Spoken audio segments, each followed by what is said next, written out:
Happy New Year, people! We did it. We survived. I survived, at least. I hope you guys did too. We had a great fun New Year's Eve in my house. I hope you had a great fun New Year's Eve wherever you were and celebrated the end of 23 and the beginning of 24. 24 is upon us. Officially, it's time to get crazy. We're on your favorite podcast providers. Check us out there. We're on Facebook. We are on X. We are on YouTube. Go to our website, almostinagreement.com. Shoot us an email at almostinagreement@gmail.com. While you're in any of these places, do whatever you can to like, friend, follow, share, whatever, all those things to help us get the word out to more people. And, we're going to look ahead to the great year that 24 might be, and the crazy year that 24 will definitely be, and anything we can think of in between. So we're going to let the intro get out of the way, and we're going to do our thing.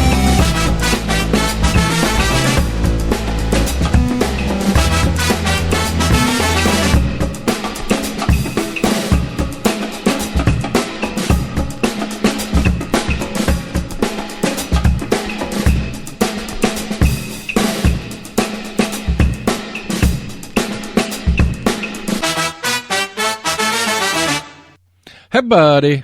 Hi. Hey. Oh, hey. Oh, sorry. I forgot to interpret that. John's sitting in with us again tonight for a little bit. Yeah. And then Sam's here, of course. Sam, how you doing, buddy? I'm okay. How are you? I am groovy. Like I said, I had a great New Year's. Had some weird, I think I had some leprosy or something for a minute there. It was kind of crazy. Skin start falling off? Yeah, pretty much. It was the weirdest thing. Just like Tuesday night into Wednesday overnight, like I woke up from being itchy. And like it's one of those, like once you start scratching it itches more. Right. And the more it feels good, the Like more a it starts to bug hurt, bite. and crazy and crazy and crazy. And to the point where I actually went to the doctor for it, and I'm on some steroids. They have no idea what it is. If I say, it sounds like hives. Yeah. I've had it happen a couple times. It's like I obviously had something that I'm semi-allergic to and don't know what it is. Yeah, it was not my favorite. And so, Been there. but, I'm all drugged up and ready to go. So, Feeling strong. yeah, all steroided up. And John, buddy, how was your holiday break? You're now back in school for the second semester of the year. I'm doing pretty good. School, we haven't really done much work. Well, look at how I'm so surprised. Yeah, fair point. But one really fun work thing we did was, we're doing kind of like a space project inside of science. So it was like, and it was in Kahoot, which it's like a learning game. But yeah, it was just like what we would do is we'd watch a video, we'd answer some questions, and after we're done with a part of it, the Kahoot, like, it trivias us to make sure that, like, we know what we wrote down, essentially. But there's one really easy way to get first place inside that Kahoot game immediately. So you figured out how to cheat the game instead of having fun and play the game? Well, yeah, kinda. You did, and that's Yeah. fine. How do you cheat in Kahoot? So how you do it inside, but it only really works inside that one. Is it always goes in the order of what you wrote down, and so it goes from top to bottom. So like, if say the question's asking about, I don't know, just something. I don't have a good example, but and that something was on your worksheet as well as all the other things. What it'd be like that something on the top, and then the other things go lower. So, like, the next question you're gonna do is the next one lower down to the bottom of the page. Huh. I know I didn't word that very well. Yeah, I'm trying to picture it. Of how you game that system and what's going to be next going down the list. I mean, how'd you figure this out?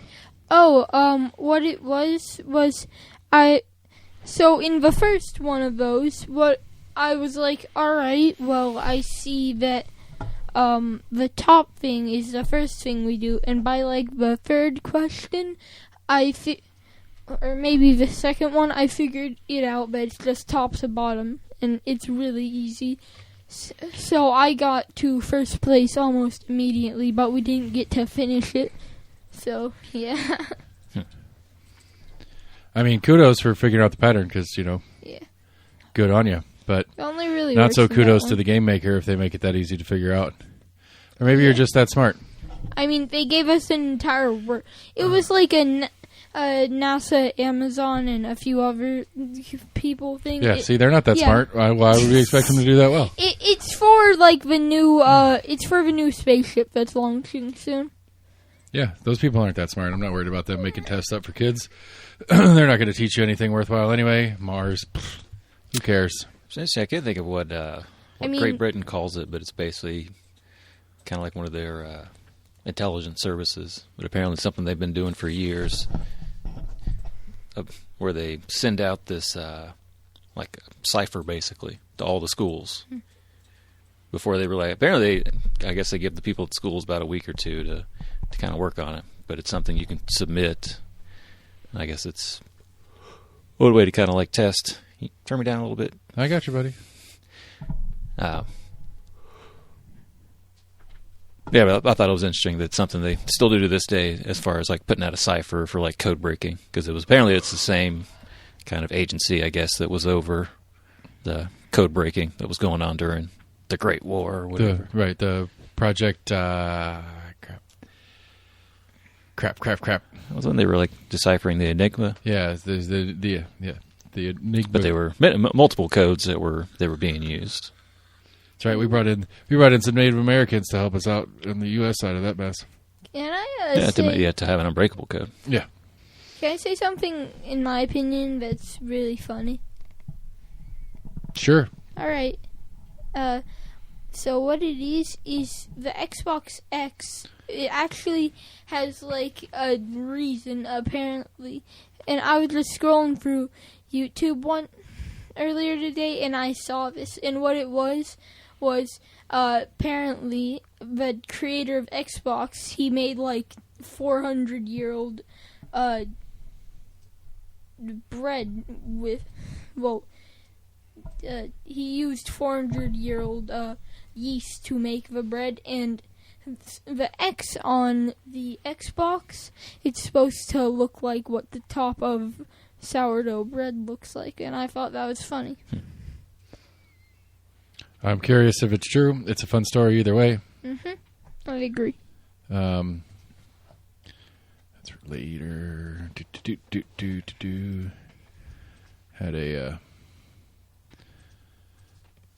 Had to do some mingling in with my elected peoples earlier today. So, yeah. Anywho, I don't know, man. What are you looking forward to here as the spring progresses? I love the school breaks, but also, I was about to say spring break. yeah. I'm looking forward to it already. Just got back to school. Can't wait to go on break. Yeah, but what it is we got paper inside of like our folder boxes. It's our Friday folders. So every Friday we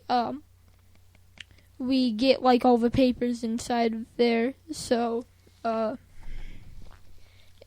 you don't need to do it like daily. And one of the papers, it was something about like election. I don't know if it's about like the new school person that you were talking about a while ago, or if it's like actual election. But this is just like all I know about it because I read like the top 17 words. But yeah, it's in my folder, so after this I'm probably gonna look. You got a letter from John Ryswick? Is that what you're talking about? They were a girl. Well, it was like a regular sized school paper, and it was like a bunch of text on the bottom, and then a girl on the top saying something about voting. Yeah, I'll show you one. Well, you do have in we're only 6 weeks out or so from Super Tuesday. That's March 12th. You will have that day. Oh, I'm sorry, March 5th. You will have that day out of school. Mm-hmm. You have an early release day, not next week, but the week after. Yeah, next month it's going to... Next month especially, there's going to be a lot of out days. No, February you only have 2, it looks like. Oh, well, Well, you that's have an what I early heard. early release and then President's Day. Oh, I thought that... maybe I was wrong, but from what I heard, it was that Easter was that month too. No, pretty Easter's sure it's either in March or April. okay. March you have Oops. the primary off, and then you have the rest of that week, and then it's spring break. And then you get back from spring break and have an early release day. Oh, yeah. And then you get back from early release day and you have just a random Friday off for Easter and then Monday off for Easter. So you don't have a single full week in March. That I was talking about March, I think. Yeah, I think you're right. April. So, yeah, March is going to be fun. April's Mom's birthday, and so we'll just take the whole month off and go do Mom's birthday stuff for that. It looks like you have a full month in April. Dang, that's surprising. And then a fairly full month in May, and then the last day of school is June something. Last day is May 23rd. Are you serious? Yep. That means, like, that there's, like, 4.5 months of school left. Holy moly. That's amazing. Well, Yay. yep. So, Knox County Schools has got a couple upcoming items. Got a couple. Got a couple of different items at play on that. You got the new school out in Farragut. It's getting discussed. Obviously, we still have this voucher thing looming. New session starts next week, I believe. I did email Miss Becky Master today, but we'll talk more about that later. And I don't know what else, buddy. Let's wrap up with you, and then we can get into the nitty gritty old people stuff. I don't know. School's fun, mainly because my teachers, like, they are legitimately the 2 best teachers inside 5th grade. Oh, snap. Yeah, because most of the other teachers, I'm not gonna lie, well, other than one, but I'm not gonna say their name on this for reasons. But yeah, one of them especially, they are, like, apparently a really, really mean teacher. But yeah, it's just the other teachers, I don't know, they're a lot meaner apparently than mine, which makes sense because mine are very nice, very, very nice, and they make school half fun. Have fun. You can't even bring yourself to say actually fun. I mean, I'd be kind of lying if I had said that, because I don't know. But yeah. Okay, well, That's all for me. this is one of the things I was trying to talk to your brother about it earlier today. It's like at some point you just have to accept the fact that you have to deal with it, whether it's fun or not. Yeah, fair point. And what I think would be the wise way to deal with it is to make it fun for yourself. Yeah. Enjoy the best you can, and then get as much as you can out of it, and then get out of there. But it'll ebb and flow through your career. Different parts of school get better and worse. It's just the way it goes. Yeah. I think you're going to like middle school because I think you're going to like the way it kind of shuffles out as far as socially. All right. A little less. The teachers don't spend as much time trying to make you be friends with your friends. Yay. They just kind of let you be with you want to be with and leave you alone except for in class. You get more random social time. Well, buddy, it's always good to check in with you and see what's going on in the world of Rocky Hill Elementary School and the half fun that it is. Anything else before we go? I mean, it was fun being on the show. It's always fun to have you. Yeah. I'd say probably the next time I'm going to be here is either an important day or, When you got nothing else going on?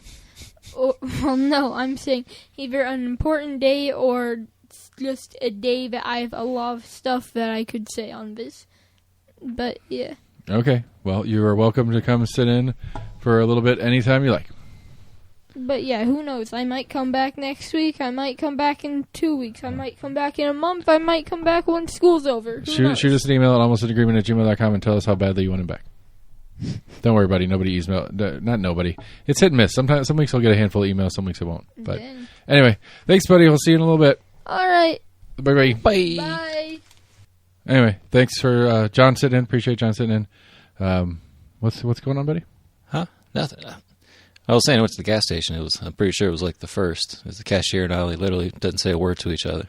The first time you've had that happen, as far as the interaction? I guess, in like a retail setting where like you walk up to the counter, they don't say anything to you. I was about to say something like, hey, how's it going? Like, dude, it's the worst, man. Like, I don't know. Like, no, I'm just like, I'm in retail. Like, I've never had a customer that I didn't at least like say hi to, or when they left was like at least just that's like, what I'm saying. Gave, like a BS, like thank you. There is something like there is something to that, and I don't know if I'm old or what. I don't know if I just like gave off the vibe or something. Okay, so last week was my pick for our dinner of the week thing. I've told you about that. Yeah. Every Saturday we go out and we rotate through the family. So last week was my pick. Me and John have been enjoying doing wings, so I was like, let's get some wings, and we've been doing different places. So a couple weeks ago, hey, look, I'm getting the spam call. It's 8:45 on a Friday night. We've just been trying to go to different places, and I kind of laughed at myself last week because we still haven't done Hooters yet. We've done all the other wings places. But we did Buffalo Wild Wings out in Turkey Creek because it's the only one left in Knoxville. Yeah. So it's like, let's check it out. Let's try it. It's a different wings place. It was pretty good or whatever. But I mean, I dropped like $70 on dinner for 4 on pickup. Right, so I go through the app and do the pickup thing, or go to their website and do the online order thing and all that thing. And I walk in the front door to the hostess stand, like, hey, I did an order through the website.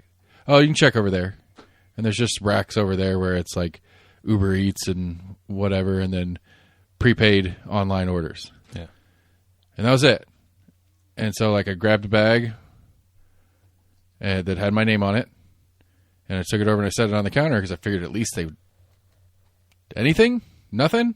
All right. Confirm it's you. I don't know. Something? I wondered about that because I know I've seen at least like the mobile food services or whatever. Like the person actually like, I guess the driver will like show the cashier like their phone, I guess, confirming that, hey, I'm picking up this order for under this name or whatever. But yeah, I've also seen other places that just have, cubicles sitting there. Yeah, so... And I'm like, what stops them just from grabbing shit? Yeah, I think I'm going to wait on some Friday or Saturday night and just go in there and just grab food. But it was just like, I mean, not even the weird like new online order interaction thing part of it, but just the way she presented herself when I was like, hey, I got an online order. Well, look over there, and it's like, do those. Oh, fuck, I'm sorry, I didn't realize that there was a protocol here that I should know because it's the first time I've eaten at a Buffalo Wild Wings in 15 years. I didn't know that there was a protocol. I didn't read that fine print part when I did my online order. I should have double checked when I hit accept on my online order. I should have read the part where it said our staff doesn't give a fuck about you, and they don't, and they're not even trying to pretend like they give a fuck about you. Right. Like I forgot I'd missed that part. And Are like they busy at all? Or? No, like there were there were people in there, but it wasn't busy. Mm-hmm. But like I set my bag down on the counter, and like it was just like there was like a half a second of like, oh, she doesn't give a fuck, and I picked my bag back up and left. And it's just and this is like that. This has become normal, like for the shopping experience of any sort of type that I've done anymore. Like, and I hate it. It sucks. It's just like I don't like. It's a problem we have with some of our staff because that's what they're used to, and so that's what they do. And it's like, no, that's not how we do it. If we're the last place on earth that really tries to be friendly and nice to our customers, we will be that place. Right. I cannot stand this, and I feel like such an old man about it. And it's like how is that an old man thing to do? Like, talk to people. How old are you? Be polite. Make sure that they're happy with their experience. God damn it, what's wrong with you? Like I don't like it really on a basal level. It's not just like just this like, oh, that was. It's that it's becoming consistent. Like I think that's what's really bothering me about it. Yeah, I got like halfway through the interaction. I was like, I don't think he's going to say anything to me. Like I already went and had my ID out because I was buying a beer. Yeah. Maybe you're putting off that don't talk to me vibe. Maybe. I mean, I'm with you 100% because like there's people that I've had that have definitely have don't talk to me vibes on, and I'm working, and I'm like, hey, everything cool? Cool. Well, if you thought that I was like already drunk or something, because I was trying to pull my ID out and accidentally like dropped my debit card because they're like right behind each other on the in like the little things. No, this is just normal now. This is the world we live in. And I was like, I don't think he's going to say anything else. I'm like, all right, if he doesn't say bye, I'm not saying bye. That is such a you thing to do. I'm gonna hold on to this, and then I'm gonna poke you with it. I'm going to poke you with it. I'm just like, this is. I think that the onus is more on. Absolutely, the I cashier. agree with you. And of course, I got my car. I was like, oh man, it would have been funny to be like, yeah, I'm sure Billy would appreciate your grand customer service. I mean, the appropriate passive aggressive dick move is as you're walking out the door. Nice chatting with you. Yeah, it's been a pleasure talking. Yeah. You're talking my ear off, man. I gotta go. Right. Or like as another customer comes, it's like, be careful, don't get him started, or he won't stop talking to you. Yeah, that would have been good. You know, and it's just like, I don't know. And then you're the dick in that move, but it's just like, come on. Right. But again, like I said, I think that's the new normal. So anyway, I've emailed. So my stupid hemp law that I hate so much and I'm so angry about, that I was angry about from the beginning of it, and this is why when a couple of the vendors that were on the advocacy group that were advocating for this new hemp tax law that go into place last year, that were on board with it, this is why I wasn't on board with it. Because now that it's gone to agriculture is defining the rules, and they're including things in their new definitions that nobody wants. Essentially, the long and short of it is that they are basically going to rewrite the law, even though they are not the legislators, to include the prohibition of a couple of products that are legal now. And so your Tennessee Department of Agriculture is writing law when it comes to hemp law. On their own accord, they are deciding to change what was handed to them by the state to change what is available to you and me as consumers and or business owners or the farmers out there that are growing this shit as well. And so I wrote Becky Massey's office because I was trying to figure it out, because this is something that's been on the radar for a while. The advocacy groups have been talking about it, like, you know, that this is something that's going to be in this, that now that it's in, it's at Department of Agriculture in the next, Ag will do their whole thing. And since they're changing it, because essentially, as I understand it, Ag was supposed to make the definitions and get all the administrative stuff squared away so that we as a retailer can register as a hemp retailer. Farmers have to register the production side, and then people who are producing hemp or taking raw hemp and producing a different product on the other side would have a permit or registration fee that they would have to do, and then wholesalers of hemp products would have to go through a similar process. That was my understanding of what the law was supposed to do. It says, okay, here's what we're doing. This set of things is going to be under this special tax. Revenue is going to take care of the tax part of it. You take care of the permitting and inspections and stuff like that to make sure people are following this law. That we're collecting the taxes we're supposed to be collecting. They're only selling the products that we're saying they can sell. That's what the law was as written.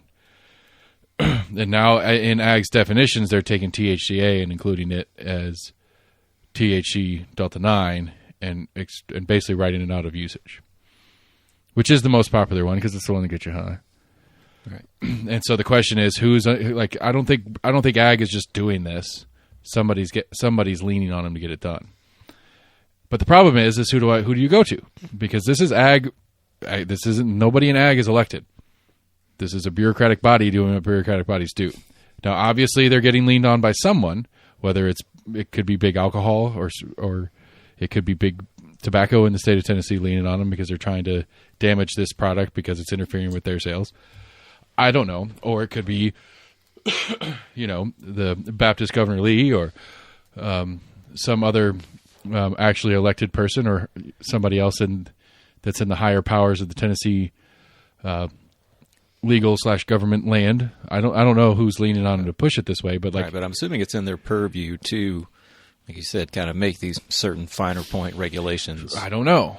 Like I don't know exactly because I need to go back and read the original bill. Well, you would admit that I guess the field of hemp products is very vast and very complex, correct? Right, but I don't think There's nothing that I they don't can think the write law all was of that to into a law, though. I don't think the law was to task them with choosing what is and what isn't allowed. It's figuring out how to process the paperwork and taxes of what is and is not allowed. Figuring out how to do the paperwork and collect the fees for permits or licensures to buy, sell, transport, produce products and stuff like Right, that. like you said, there's different licenses. It's not just one blanket license that just. That is up to that. I agree. That part is what is left up to agriculture, but I it's was not gonna a say, just different license. Even in that there are different subsets within just that field of whether you're a production or retailer. Sure, like you could if I don't know. I guess I'm just pushing back on they're going against the with the legislation they got passed. I'm assuming that legislation was no more than like 4 or 5 sentences. Oh no, it was more than that. It was significant. I need to find it. But you just can't break that down into full details. I need to go find it and reread it officially or whatever it is. But again, my recollection of it is what it clearly stated was that hemp-derived products for personal consumption are now legal in the state of Tennessee as long as they do not exceed the 0.03% Delta-9 THC. Right. I'd say it gives the Department of Agriculture oversight over licensure, et cetera. Right. And so what was and then again, what was in place is all these hemp-derived products now on market will have an additional 5% sales tax, and a retailer will have a retail permit for that product. A distribution company will need to have a distribution product or distribution license for that product, and manufacturers and farmers will also have to have a permit and license. And the farmers and manufacturers will be subject to search, not search, but to inspection. I guess I don't see it as much of an overreach as you're seeing it. The federal government, we delegate the USDA to do what they do with beef and doing recalls. The FDA. So though, I don't know. I don't know. This is a complete, actual, legitimate question. This isn't me trying to poke holes. Right. But is it? What is the mandate that has that the USDA exists under? Department of Commerce. I don't know. I mean, there'd have to be a legislative something in there. The legislation has to make it so that it can exist inside the presidential powers. The president just can't make a department up. Right. Well, I guess he could, but he can't get it funded without the legislature. True, yeah. So there has to be an act of Congress, like a legitimate act of Congress somewhere that says, we are funding this USDA that the president has put into existence to do X.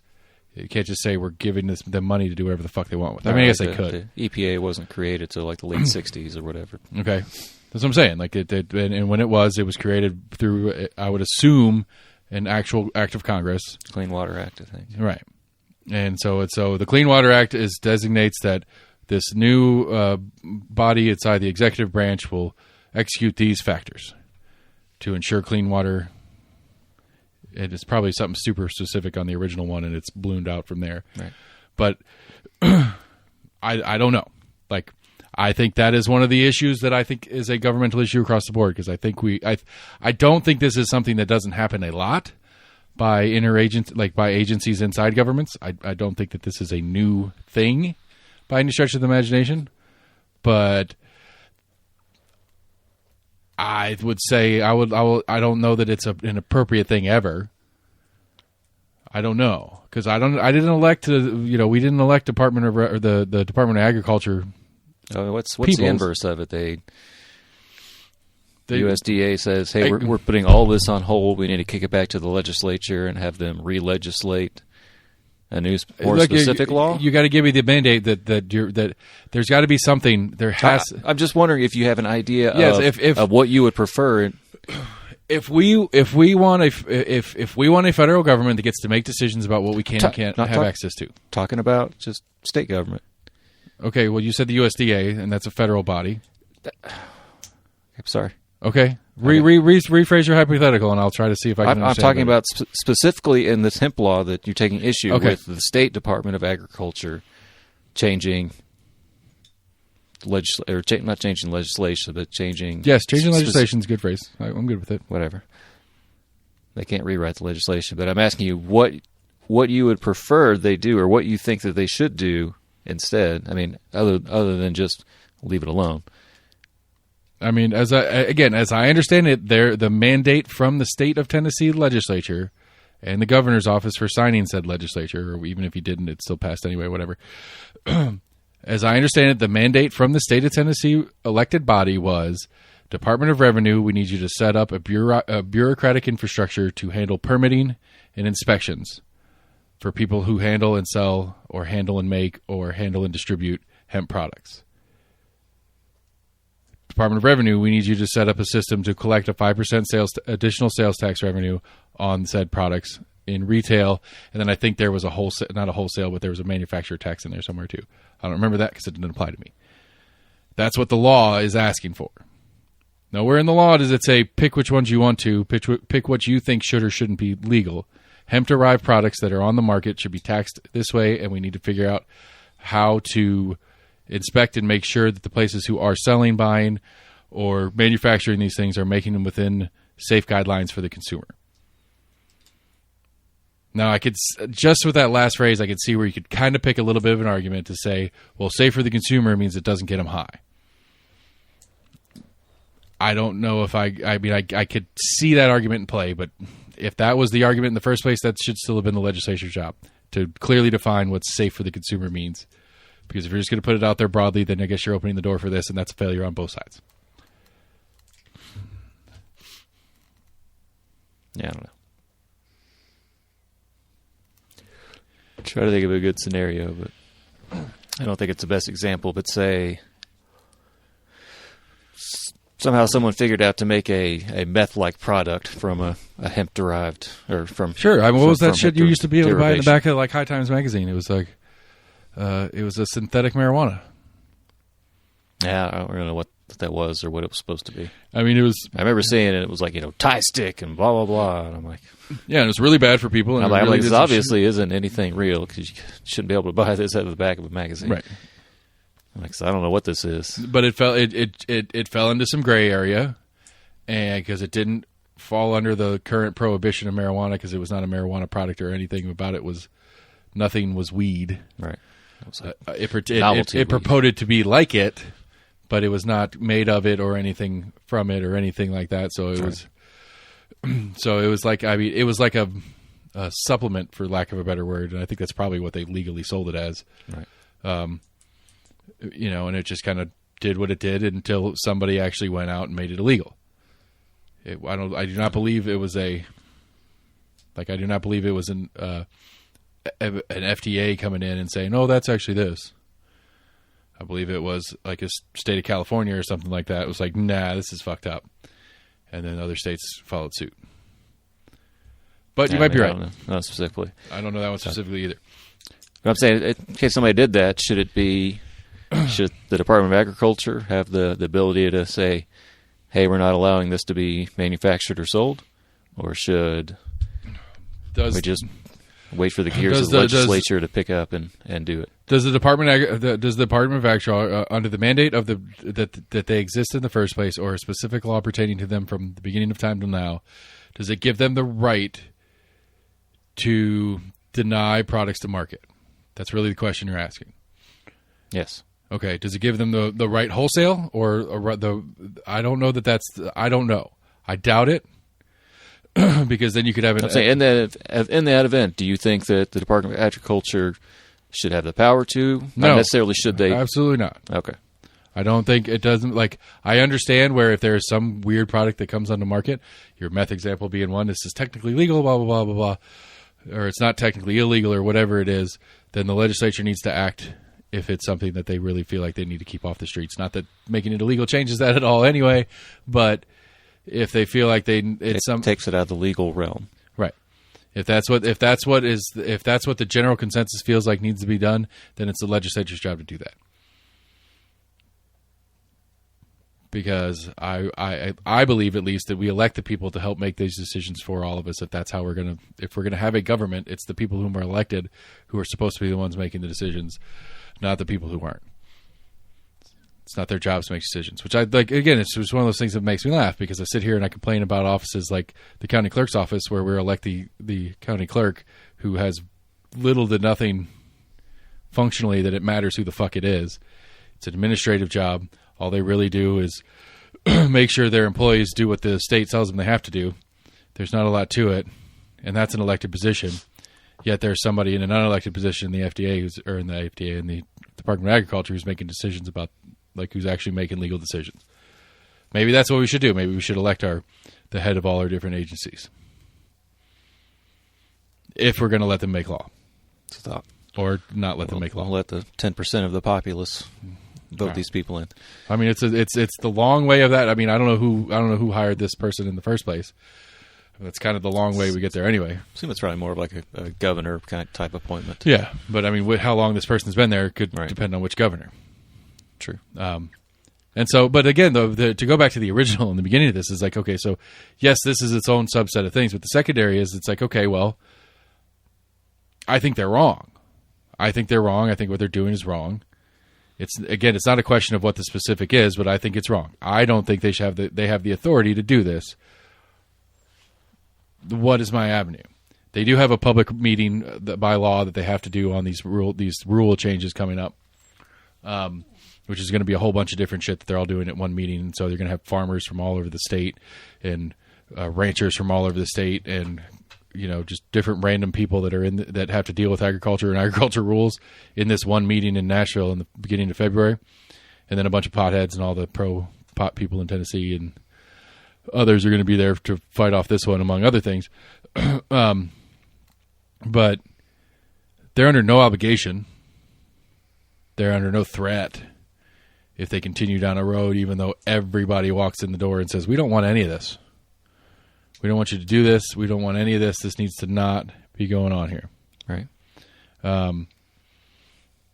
They have no need for that. And so it's like, well, who do I go to like, because again, like I pitched my fit, like what threw me down the rabbit hole into politics the worst in the first place was when we were in all the pandemic crap and sitting through a 4.5 hour county commission meeting where everybody takes their public forum time to talk about how ridiculous this is or how necessary this is or whatever it is on the masking or closing the schools or whatever.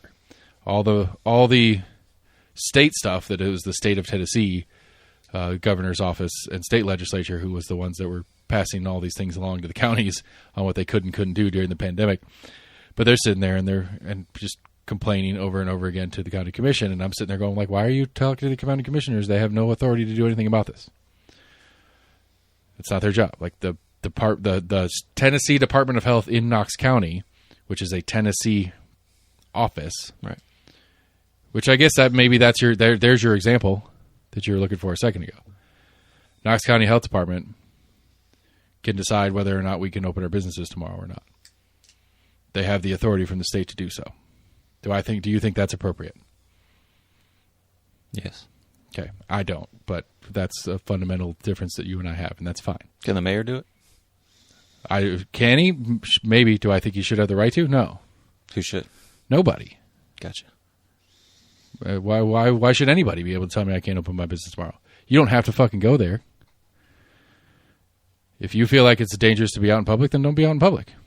I'm good with it. I'm going to open my business. Who am I going to hurt? Anybody else who's out willing to take the risk. And I'm not going to feel bad for them. They knew the risk. I knew the risk. We live our lives. Anyway, that was an aside. I didn't want to go down that rabbit hole. So I don't know. So I emailed Becky Massey and was like, hey, I don't think they're interpreting this right. I don't think this rule is correct. Who do I talk to? I would appreciate it if you would talk to them and tell them that they're doing this wrong and this is going to have a significant negative impact on you and your constituency. Also, when you're ready, come do a podcast with me. That was my email pretty much to her. Right. And I got an email back earlier. I haven't got a chance to look at it yet. And so, where'd it go? Oh, shit. I don't know where it went. So, anyway, civics in action, trying to do what I can to save your faux weed products for everybody. What the hell happened to it? That's weird. All right. Anyway, I'll look it back up here in a little bit. But what else is going on? Still like a very slow civic week. No meetings last week. Everything's happening this week. Apparently, if you just want to go hang out around the city county building around 6:30 every night, there'll be a meeting. I think you might have to something going on. I think you might have to wander over to Market Square for one of them because it's a school board over in the TVA Tower building or whatever. I gotcha. Interesting fact that I learned today is that for the first time in history, apparently it's kind of crazy if you think about it. The University of Tennessee complete has the same number of students as Knox County Schools. Weird.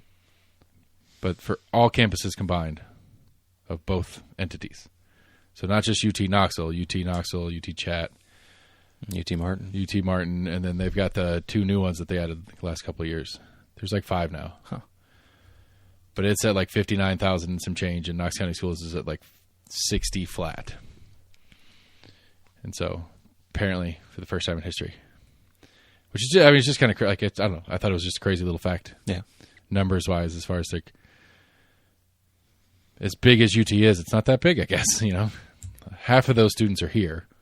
And so maybe that's why it feels like that's a smaller number than I'd expected. Because in their 4 or 5 campuses, half of their total is here. Is that just total enrolled at UT?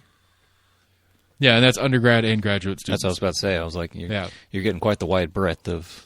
Yeah. I mean, somebody just auditing a class would still be considered. Yeah. Well, maybe not auditing, but someone just took a class for fun or whatever. Yeah. Apparently, there's some Vanderbilt and somebody did a big survey study and stuff like that. Produced the governor's economic report. I need to get it officially. I'm sure it's public somewhere. I haven't found it yet, but that's something I probably would be worth taking a look at.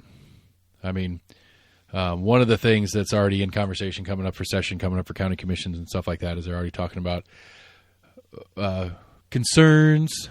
They don't think we're going to lose.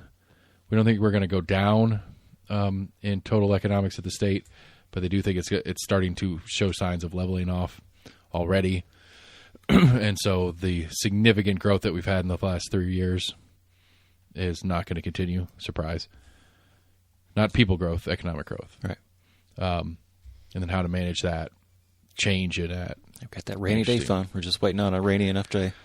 Yeah, well, hopefully they dip into it to pay for vouchers or something. I don't know.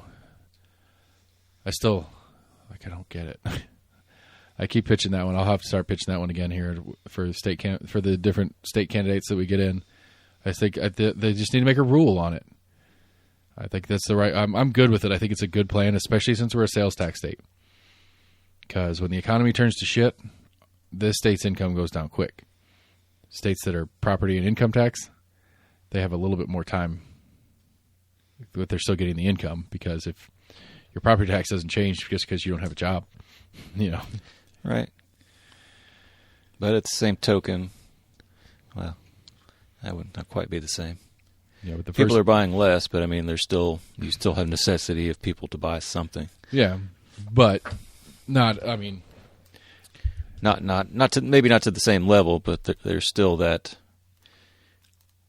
constant. Right. You know, you got to milk, bread, staples. Yeah, and that's back on now. We had a year. Was it a year without food sales tax? Without food sales tax? Yeah, we had a sales tax holiday from from August to the end of the year. I guess I forgot about that. It was for a while. I did too. I think I went grocery shopping the day after. Felt like a dubby. Huh. But so like all the economic stuff looks decent, but that's one of the things that's on the thing. The private highways is another one that's going to be a big one this year in the state. I think I did see something about that they were talking about building the choice lanes or whatever. Yeah, Texas has done it for a while now, apparently. I want to say they were talking about doing one like somewhere between like here and Chattanooga, possibly. But I mean, it's interesting. Like, you know, it's expensive.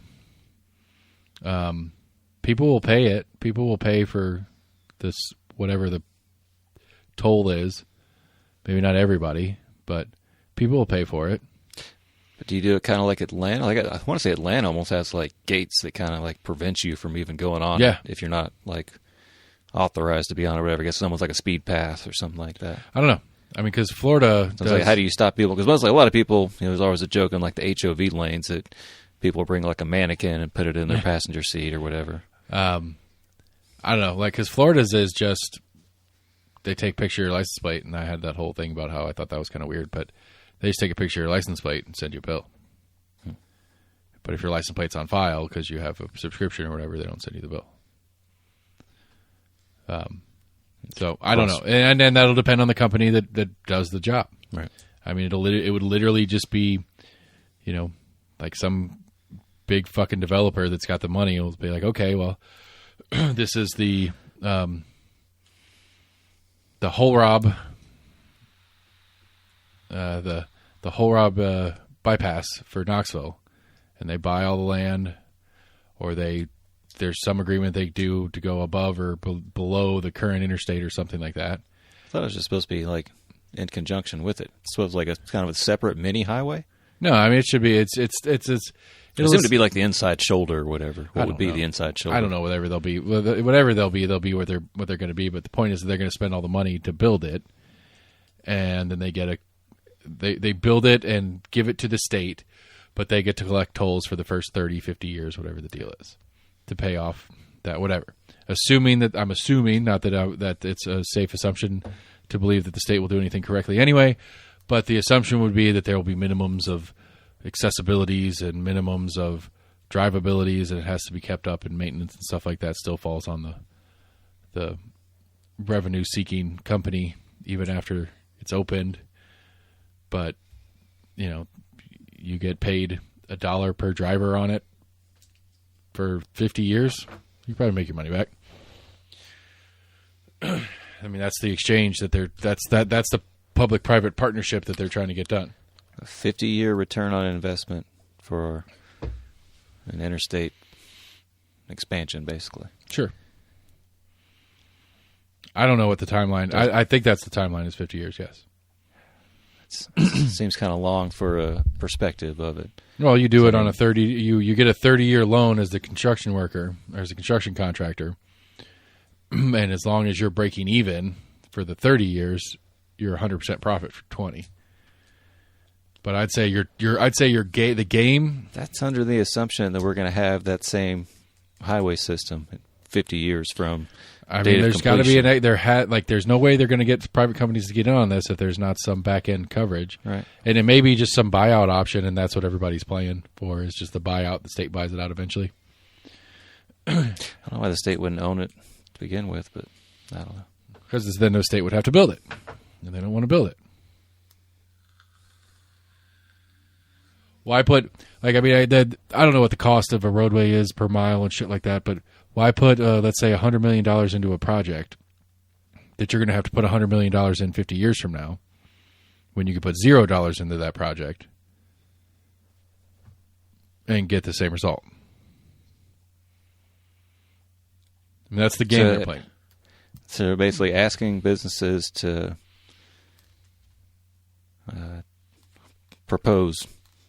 make proposals for what they would do to build it, and we're going to say, okay, yeah, you can build it, and you can own it, and make all the money off of it. Mm-hmm. We just want nothing to do with it. That's how it works. Kind of, yeah. I mean, like I said, I'm assuming that there's some rules written in on where they can and can't do it, what kinds of roads they can be, stuff like that, how long it has to be, X, Y, Z. I doubt they're going to have I doubt they have anything about the pay structure inside of it where it says you can't charge more than, but they might. I mean, who does repairs on it? I would think that as long as they're the ones earning, that would be written in there as well. You're earning the money off it. You got to fix it. So we'll send like a little street sweeper to do just that one lane. I guess.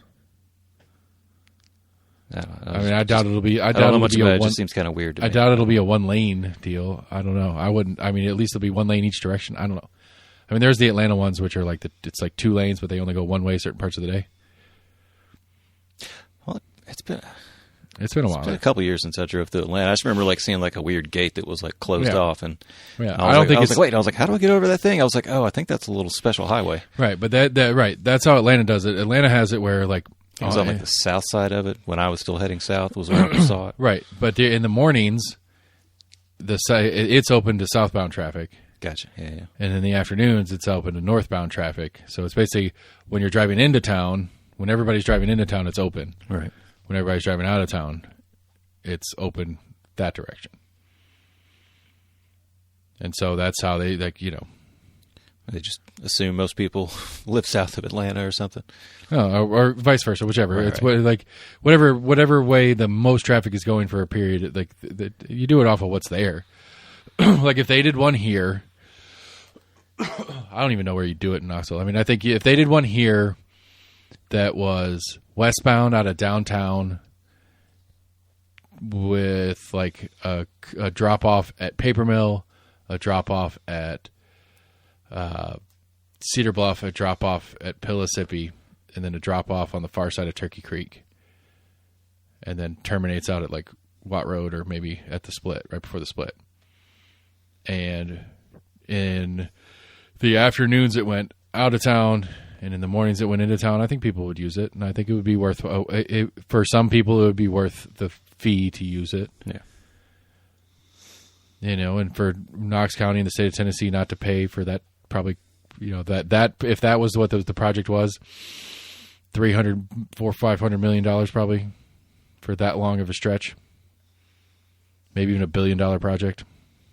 Oh, it just kind of seems like an odd concept of our legislature or whoever being like, hey, we want to help out our constituents and Hey, creative get solutions, to man. something.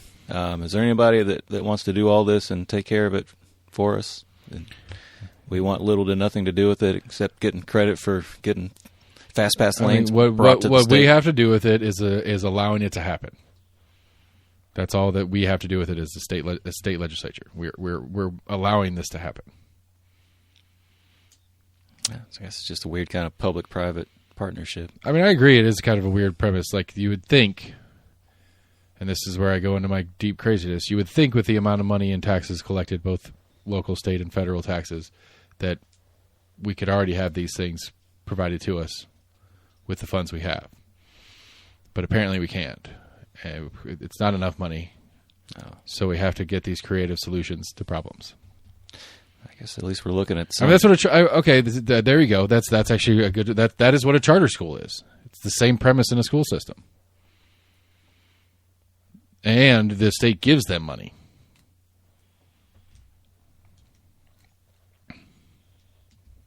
Okay. I'm saying it's like I don't see it. I mean, the charter school is you build the school, Right. you hire the teachers, you administer this thing, and we will give you students and pay you for them. We're asking you to do our job. Our job is to have the school, to run the school system, and we can't effectively run the school system and build the schools we need, so you do it for us. You don't work for us. You're a private company separate from us. But it's a weird public-private partnership because it's a way around building more schools and doing all that kind of stuff. Push back against your, I guess, guesstimation that we can't do this. You do it. I mean, unless you can show me some kind of evidence that charter schools are outperforming public schools, which I've yet to see. Why would we allow charter schools to exist? Why do we allow them to exist? What's the point of them? What's the point of private schools? Well, private schools is because then there's complete control over it by the parents and the people who actually pay for it. You think so? I mean, that's what I think you sign up for. Well, that and some prestigious bullshit and keeping up with the Joneses or It's a whatever matter the of fuck you like wanna call it. how much money you donate. Does that equate to your power at the school? Maybe, I don't know. I don't know. I can't afford one, so I can't say that I'm in that game. Right. But why would we allow charter schools to exist? They're publicly funded private schools, essentially. But they do have to follow a bunch of the public rules. Why don't we just build our own fucking school? We have. Not enough. Not enough. True. Okay, so why are we letting charter schools in? Why we just added a new one we're adding a new one right now that's going to go into effect next year. We just bought a big chunk of land for the new Farragut school. Why don't we just hurry up and build that school and be done with it? This charter school is going to run out of the fucking Boys and Girls Club for the first 2 years. I don't understand what you're asking. Have Have we normally forbade charter schools? I don't know what the history of charter schools is. My point is you're talking about like you think it's kind of weird that we let a private company do this public thing, but it's exactly what we do with charter schools. Except we're funding charter schools. That's true. We as in the state of Tennessee. That's true. That is a defined difference. I would consider that a big difference. Instead of it's not, hey, will you build this highway? We're also going to throw you some money. No, I get it. You're right. Because what I was originally poking at you on is this idea that why don't we just do this ourselves? Why wouldn't we just build our own roads? Right. That was what I was poking at. So why don't we just build our own schools? And we are. We have a Farragut, whatever school they're looking at doing. Right, but we could have built. I would say they're dragging their fucking feet on it because I think anybody could have seen 5 years ago that growth is incoming. Right, but even with this new school coming into Farragut and stuff, Knox County's still probably like 6 schools short of the volume it needs. And so AO Lots was overcrowded before it was finished building. The North Shore Elementary. Right, was overcrowded before they even built it. So it's not a new thing. Right, I agree, but it's just whatever. I don't think that automatically says, well, then we should just let more charter schools in. And most people's pushback on charter schools aren't allowing them in. It's the funding, the state funding of charter schools. I think is the bigger poking.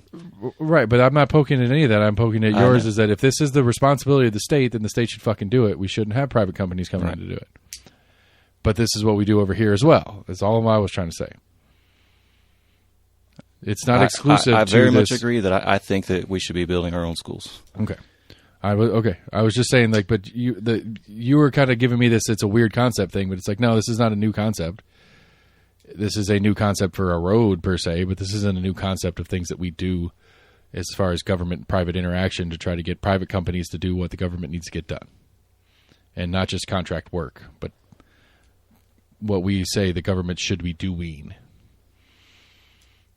As far as managing our schools, managing our roadways, managing this, managing that.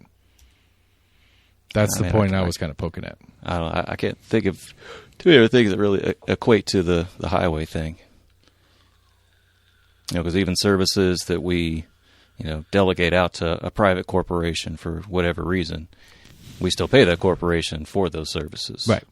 We pay it as from tax revenues, not the users versus us doing it. Right. I mean, it's kind of some of the KBs. I guess some of the utility stuff works that way. I guess just my understanding of this new. Yeah, actually, no. thing. There you go. That's utilities. Utilities work that way. KUB, as a private company, with permission of the state, and not just permission, but obligated permission from the state, can go dig a hole in your front yard and run a sewer line through it. And I didn't mean to make this the personal one, but I guess I can. And the state law can back it up and mandate that you hook up to said sewer line. That's a private company. That's a private. Those pipes are owned by KUB. The tools that they use to dig into the ground and put the pipe in is owned by KUB. The poles that the electricity runs on are KUB's poles. You should call back some of those same people and been like, "Can I put my own outhouse in?" No. I mean, I know the answer to that, but I don't. Why is that a no? Because where does it go? Go? The groundwater. So you can't do a cesspit in Knox County. If you had your own composting toilet out there. Lots of fun questions. Lots of fun questions. I don't want to hook up to your sewer. But I'm trying to. And again, I'm not trying to pick apart anything other than to say that I don't think this is new or different. It's just new or different in this particular subset. So I think that's exactly what we do with utilities.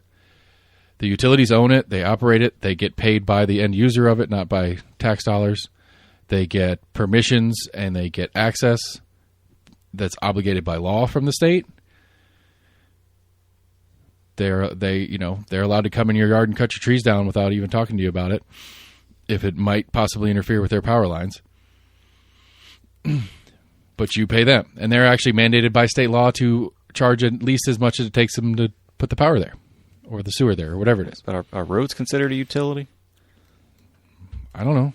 I mean, you're comparing it to a utility as if they are kind of one and the same, or at least close to apples to apples.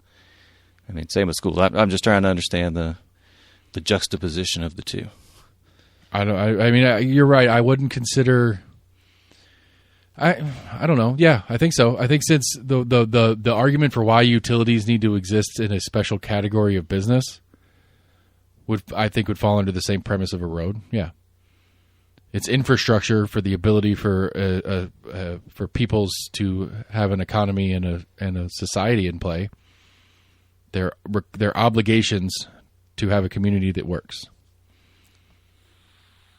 I mean, I don't know if this is on paper anywhere, but I'd say according to most Americans, high-speed internet is an obligation to be a part of our society.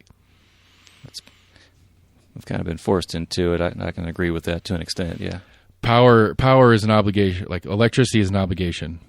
Something that helps you generate heat or cooling, depending on the temperature outside, whether that's gas or electric heat, whatever. Right. Water and wastewater are requirements to be part of a civil society. Roadways and walkways are requirements to be part of a civil society. Now, roadways and walkways historically are done by the public for the public, where utilities are done by private for the public. But it's a tomato. I wouldn't say apples and oranges. That would be an apples and pears, same family. Peaches and plums? What works for you on that one? I don't think peaches and plums are that close, are they? They're both stone fruits. Stone fruit? Yeah. Plum's got the big pit, right? Relative to the size of the fruit. Apricots and peaches? I can almost see that. Okay. I don't want to that's what I think. I'm like, I don't know if I've actually ever eaten a whole plum, and I'm like, shit. What's in a plum? Plums have a big pit, I believe. Yeah. Internet, tell me something good. Plum pit. Yeah. Plums are stone fruits. That looks like a peach, but smaller. I don't think I've actually really heard the term stone fruit very often. I only really know that from Brooklyn Nine-Nine. Andre Beecher died a couple weeks ago. Played Captain Holt. Oh, yeah, I did hear about that. Real bummer. Yeah. But he... great actor. Yeah, very good.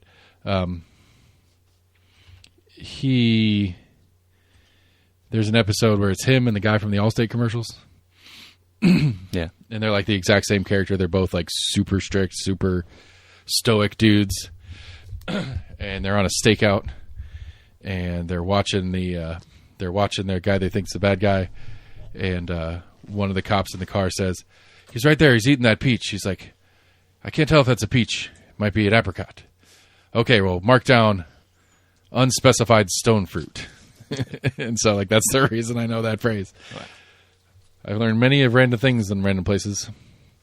Like little dude learned at least the myth of the Xbox logo is from San Francisco sourdough, 400-year-old yeast.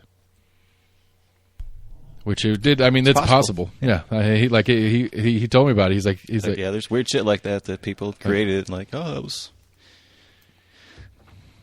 Yeah. And so he was kind of, he said it when he first told me about it. He said 4,000 years. He's like, 4,000 might be a little old. 400's doable. Yeah. He's like, yeah, it might have been 400. And then he's like, seriously?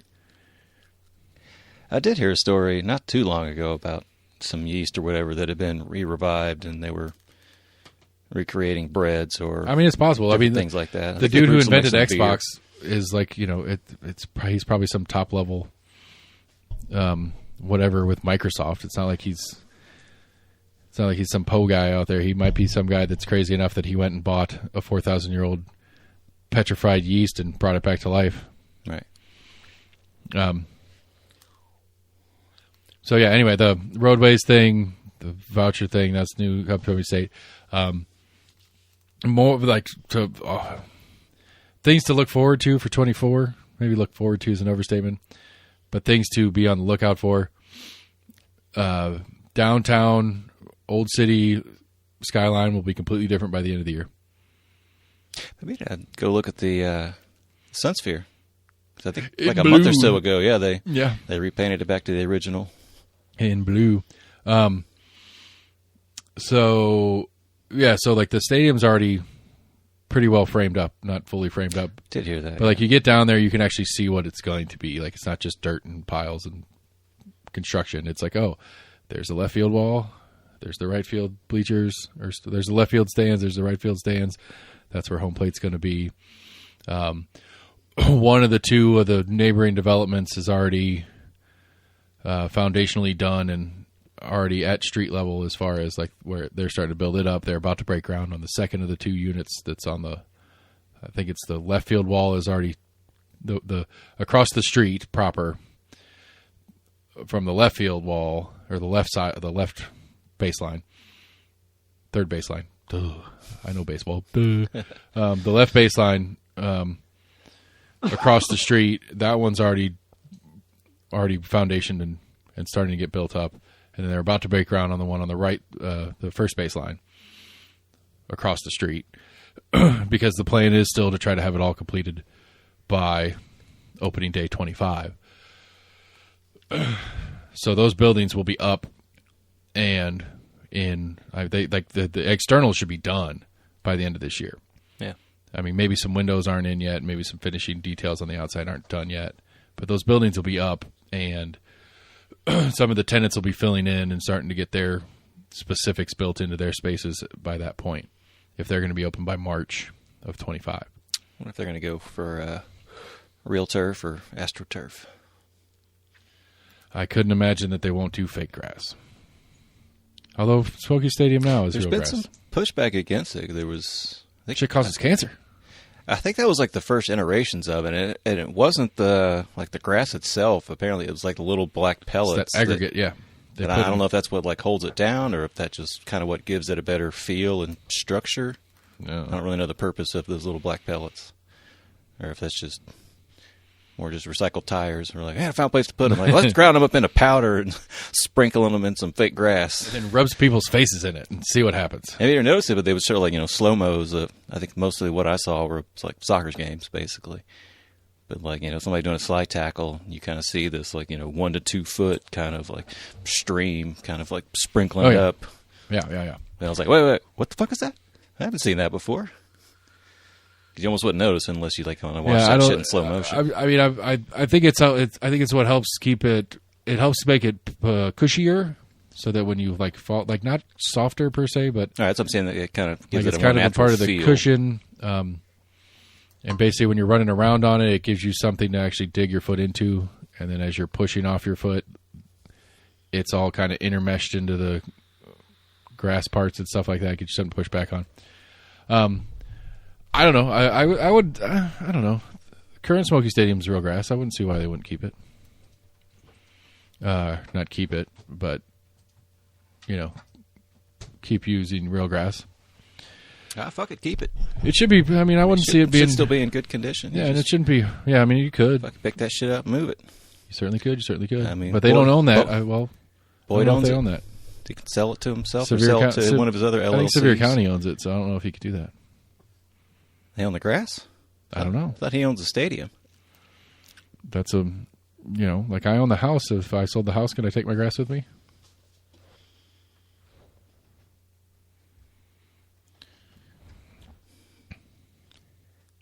All right, taking the land per se, you're taking a fixture that's on it. It's like if you planted flowers out there, could you take them with you? Absolutely. Shrubs, yeah. I mean, Hell, I'm sure you could probably take a tree with you too. Up to probably a certain size, but I don't know. That's a good question. This is where a realtor would come in handy.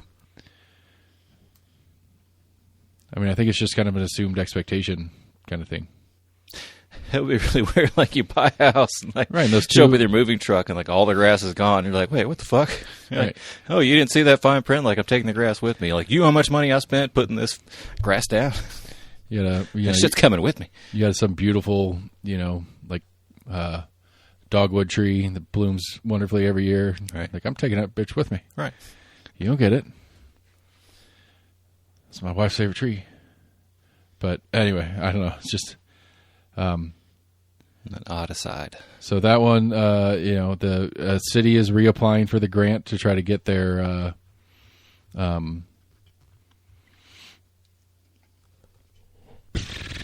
pedestrian bridge money. Huh? Reapply? Did they get? They got denied last year, and it's an annual. It's a fund that gets Denied by. It's federal something.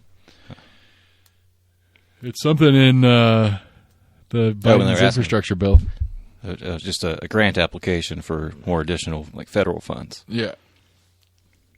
Yeah. But like I said last week, they're buying it anyway. The bridge is coming whether they get the grant or not. It's just how much the city is going to pitch in otherwise. County growth plan still going to be the big fight for the first couple months of this year. I'm curious. The real question to me is, I'm curious if anybody's going to run opposing it. Got at least 5 new county commissioners coming in. No matter what happens, there'll be 5 of 11 new county commissioners. 5 seats. There are 6 seats on the ballot. Is that what it was? I'd have to double check the ballot listing. There's like 6 or 7 seats, but only 1 or 2 of the incumbents are running. District 4 being an example is that Ward is not termed out, but Ward is not seeking re-election. So that's going to be a new seat no matter who. But there's I believe it's 5 seats of the 11, and there's 6 on the ballot. But 5 of the 11 will be new commissioners. Now, is there any way that any of these set of commissioners runs on fighting against Jacob's growth plan? Doubt. I doubt it too. I certainly doubt they win, which is crazy. And I did kind of have an epiphany on that earlier today. It's like everybody talks about developers because I think I would say regularly. I'm sure somebody's done the research on it. I would say developers spend more money on elections than any other subgroup of people or businesses or whatever you want to call it. I would say developers donate more to campaigns and candidates than any other profession locally, not county-wise. I think developers. Yeah, I couldn't think of anybody else. Realtors, the realtor groups might do a little bit, but they'd be in league with the developers anyway. But you're not going to get doctors, like the Knox County Doctors Alliance or something like that. Or I don't know if that's even the thing. Yeah, but there's business professionals. Yeah. And they do. And they donate. There's the Knox County Executive Professionals League or whatever that gets together on a quarterly basis, and they might endorse a candidate or something like that. But they don't spend. They and their members aren't spending a ton of money on candidates. Right. At least not with an intent behind it. And so the reality, I think, is that developers spend money on candidates because developers know that nobody wants fucking growth. Say that, and they have the expendable money as a kind of collective group. But it's not as a collective group; it's as individuals. It's Hatcher Hill and Tim Hill donate to candidates. I would consider them a group. Well, Hatcher Hill being the development team, which is a couple different people, and Hill being the owner, or at least one of the owners of the team. It's coming from the business funds. Right. Yes, it is. But then you also have Holrob and their business doing it, and Capilio and the other big developer names that you see around town all the time. Right. And I think it is nothing. I think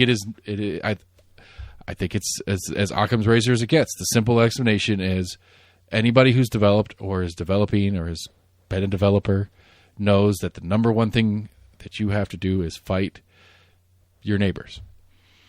And you need the city or the county to be the ones doing the fight, not you. And so you buy your boxer to be the one to support you in your fights. Because I think, and to be fair to the commissioners who are taking the donations and picking the fights per se, I think they're doing what they think is the right thing, not that they're bought and paid for. I think they're doing it because no matter how you slice it, if you look at it, we got growth coming. You can't actively go after stopping growth. That's not something you could do politically or personally or anything. That's not a winning sales pitch. Even though every one of your constituents is going to tell you every time that they don't want that thing getting built next door to them. How far is the Planning Commission looking? Or is it more they're approving kind of like current developments, kind of piecemeal? It depends. Well, the different stuff going on. This growth plan is like a 20-year thing. All right. That's one thing I wonder, like, what benefit is to them, but I guess once you get that project started, it's harder to derail. Well, but then there's all sorts of variants and all that kind of stuff that constantly come up. Like there's like 3 different things at play. You have the city mayor's thing that she's doing with the missing middle housing and that whole thing, and planning commission is overseeing that. But then it goes to city council for approval. The unified growth plan is city, county, and township of Farragut all together. That the planning commission is also overseeing that. And on all of these, the planning commission can do whatever the fuck they want. At the end of the day, the city, and I think this is appropriate because the elected officials from the city council or the elected officials from county commission or the aldermen of Farragut get to be the last word on it. Even if the planning commission says yes, the city can say no. Huh. But the planning commission is the front end of the process. They're the ones to get us to get usually the majority of the stuff out of the way, or understood at least. Okay, well, the broad plan says that we want to put this kind of stuff in this down this corridor, and while this one technically doesn't fit exactly what the plan is saying, it's in the same feel, it's the same idea.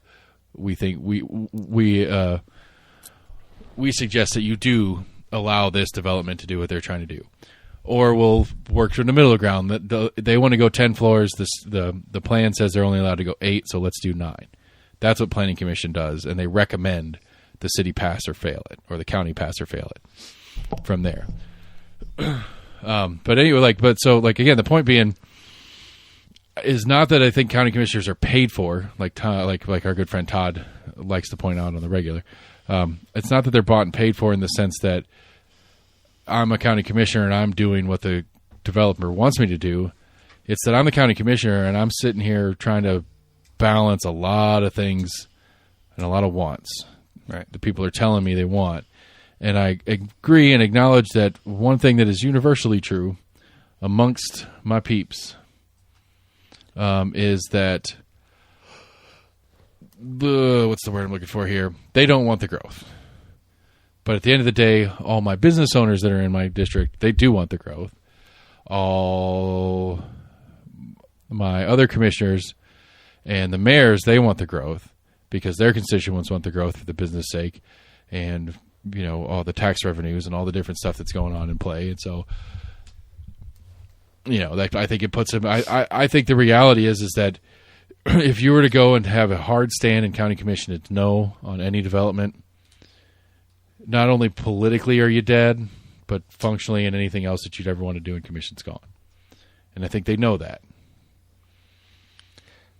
I mean, in that kind of existential argument, who should have more weight, the general public or the quote-unquote business public, business interest of a city versus population of the city? So this is a good example of how good is democracy at governing. Is because if you took a vote on it, I think it'd be simple. I think 9 times out of 10, if we voted and actually everybody bothered to vote, some compulsory voting program. If we took a vote on whether we as Knox County are good with having, I just turned that off so it stopped beeping at me. Just trying to ignore it. No, I didn't turn it off, idiot. Boomer. I am boomer in it. We got stupid stuff going on at work. My bad, people. Anyway, as if we were to take a vote on it and all 500,000 people in Knox County voted, do you want to change zoning so that Broadway from Hall of Fame, right there where you get off the Hall of Fame exit, that it comes onto Broadway. So right there at the Fellini Kroger, as we like to call it. So from Fellini Kroger to the 640, Broadway is now rezoned to be 6 to 7 story maximum mixed-use development all the way up. I think as a county that we would vote no. I know your old North Knox, your Oakwood Lincoln Park, your actual neighborhood groups that are right there would absolutely vote no. Right. I think you're maybe, I don't know. It'd be an interesting vote to see. I think it would be voted down. But I think it would be fairly close because I think you'd get the more rural sets. I think you'd get the way east, way northeast, I think your Hardin Valley and your Farragut's would be like, hell yeah, put more shit down there so we keep coming out here. Right. So some of that would depend on where I think where your the South proposed Knox expansion. I think your South Knox would do something similar. Like your way South Knox would be like, yes, build up that bullshit and leave us alone. Right. But I think if you did managers and owners of the businesses in the county in the same on the same election, they would vote yes 100% of the time. It'd be a 99% to 1%. You know, the only businesses that are voting no are probably ones that are currently on Broadway. They get priced out when this starts happening. You know, and so it's like, well, do you think on average there's that many businesses that are struggling, that are constantly like, I need more customers, I need more customers? I mean, I see a lot of businesses, you know, going out of business for, I don't know, I'm sure a plethora of different reasons. Sure.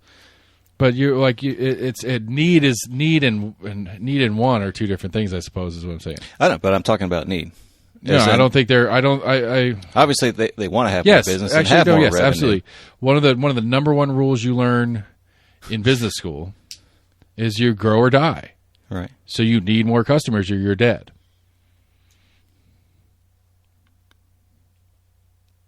Because it's just generalized. And I mean, inflation over sure. time. That inflation over time, cost of goods over time. Some like just different. Just even okay. So like if you want to do simple. A simple explanation. So let's say you figure out what your number is. Let's say you figure out, you know what, I can live on $40,000 a year. That's all I need. So if in good old standard math, business math, the owner is taking 20%, and I need $40,000 a year, maybe $200,000 in sales a year to keep my $40,000 in my pocket, because that's what I need a year. Right. Well, as time changes with inflation, that $40,000 number isn't going to stay. Right, that $40,000 is going to go up to 50 over 10 years, something like that, to keep the same lifestyle in play. Right. So but it's not exponential, but it's kind of exponential. So now my new number is 50. I now need to be doing $250,000 a year. Decade later, my new number is 60. I need to be doing $320,000 a year. Now, theoretically, I suppose I could inflate my prices to match. Right, I guess I'm thinking to more get me of like those numbers year to year, not necessarily looking 10 years out. I mean, most businesses don't. Most businesses don't change price sets or models or budgeting right. on a day-to-day or week-to-week basis. Right. They run it for as long as they can until they realize it's not working, and then they adjust it. And so it's big jumps right. when you do stuff. But that's one of the things that kicks a lot of business in the face. They're running and everything's cool, and then all of a sudden they look down and like, I can't pay my bills. Everything's okay here. Everything's about the same here, but I can't pay my bills anymore. And they start looking at the math and doing it and like, oh shit. And so it's a 10% jump they have to do now because they didn't do 0.5% jump a month for 4 years or whatever. Right. The growth. I don't know how to answer the growth question. I know we've been pounding this for the last couple of weeks. Because it's a conundrum that many of municipalities struggle with, because we also see the many stories of, kind of medium to smaller towns that start falling apart after one big business leaves, and all of a sudden, right. Well, I think, but that's that growth you've been anticipating, like, we're looking at 20 years out. Yeah, but that's the thing, at least about Knoxville, that's I think is the one saving grace of this. There isn't one. We don't like Pilot is no longer the big animal that they were. Regal's not a big went thing. Out, would be shit. Right. Regal was. I mean, it's a major international, like, right. But then they got bought in bankruptcy and all this kind of weird. I don't even know what's going on with them anymore. But that's what I'm saying. Like, who are the big Knoxville players? Right. Other than UT. It's pretty much employers. Yeah. As far as the major employers go, the number one employer in Knox County is UT. Knox County. That's right.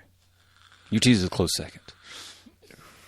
Yeah, and so, so I don't know.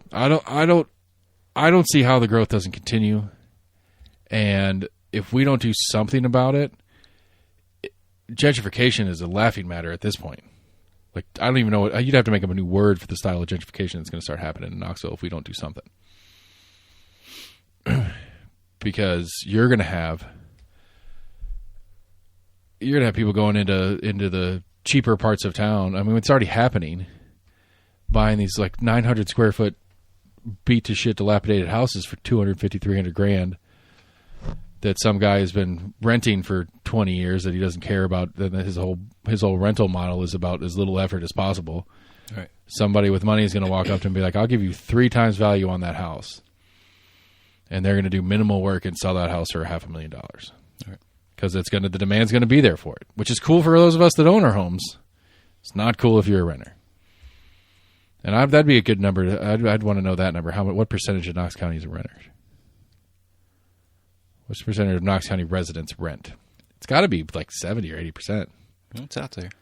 I'd say it's a big number. And it's just going to, like, that's the thing to me. And I think that's part of the conundrum, I think is maybe what I was getting at. Part of the conundrum is, it's not even to say to try to keep affordable housing in the new term of the affordable, just to keep reasonably affordable housing available in your town. You have to try to promote growth and promote people to build, even though it's not there yet. And so, like, reasonably, like, okay, I understand, constituents, that you don't want the growth here, but it's cool for you. Again, like, District 4 is probably 60-70% renters. Well, it was like a theme of a movie, but it's not always if you build it, they will come. Outside of maybe like an Amazon fulfillment center. But the reality is they're coming. There's no question of the coming. Are they going to keep coming for 20 years? With our housing stock the way it is, as I understand it, it's going to take 15 years of building houses to keep up with what's here currently. Right. That's what I've heard a lot of. Is that we were behind on housing for like the past 15 years as it was. Yeah. And so we just finally realized it a couple years ago. So either we're going to have a major break where, like a couple of different of these bigger companies pack up and leave, or my fear in the next 15, 20 years that UT grows into the company town thing that I keep joking about. Has it happened in any other cities that you can kind of think of? I don't know. I'm trying to think of like a university that essentially took over. I mean, I know we're already kind of a bit of a unicorn in being a medium-sized city with a major university. I mean, I don't know how Lexington and UK feel about each other. I don't know how. It's a good question. I mean, Columbus, Ohio is a big city. Right. It's a fairly big city. It's Ohio State. It's Ohio State's neighborhood. Yeah. I mean, like Columbus is a real city with professional sports and other things. Yet the university hosts everything. Like all their convention, all their civic center and all that stuff is. I think they've only got an NHL team through the university. They have a soccer team. They have an MLS team. That's right. Yeah. The crew. But I would say they have multiple professional. They have at least 2. They have 2 top 5, two top 5 sports professional teams that operate out of there. They have I would say it's probably a top 20 university that runs out of there. I don't know what else they do around there. Progressive, I think is no. Maybe that's a Cincinnati thing. I'll say Progressive has it's like their headquarters together. And I don't know what their big businesses are, but again, I don't know. I don't. The growth plan thing is just fascinating to me, like it is. We went and saw some goats last weekend. Yeah, it's a thing we did with some family that was in town. There's a little goat farm over in northeast Knoxville. We went and played with the goats. Nice. And I did see some yard signs that were anti-growth plan. It's the first time I've seen anything about it that was like, it's like stop Knoxville growth plan or stop Knox County growth plan or something like that in a website. I don't know. I mean, I get it. If you're out there and you're living there and you've got a 5-acre goat farm that is not a big cash cow, but it's a fun little thing that you do and it's cool. Like I don't have to hear about traffic constantly. I got it that you like that lifestyle and you like all those things, and your ability to do what you need to do and get places and do it like that stuff's nice the way it is. I get that. I appreciate that, and I agree that if a bunch of development comes in and your little 5 acres went from $350,000 or whatever in value to $1 million in value because it could with the way things are going, and then you get priced out from property tax. That's fucked. Like, I don't like that.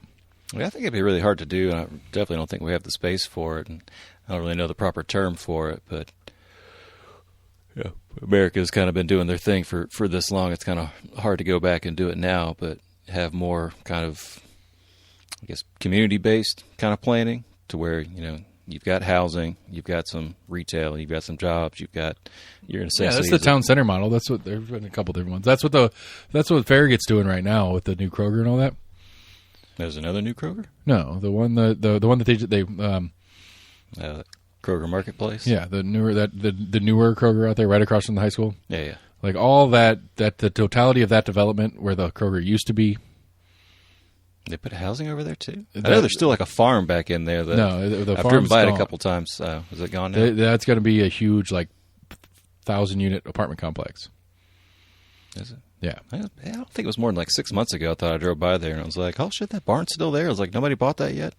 Yeah, and so you basically you're going to have, and then over there where the town hall is, that farm is still there. If that's what you're thinking of. I'm thinking it's more kind of the one behind that's on that. Kingston Pike? No. It's kind of, I guess, if you went on that road there that you would kind of go in to get into that Kroger, where you've kind of got where the Kroger used to be on your left side. I don't know the name of that road there because you kind of go through that shopping center. Yeah.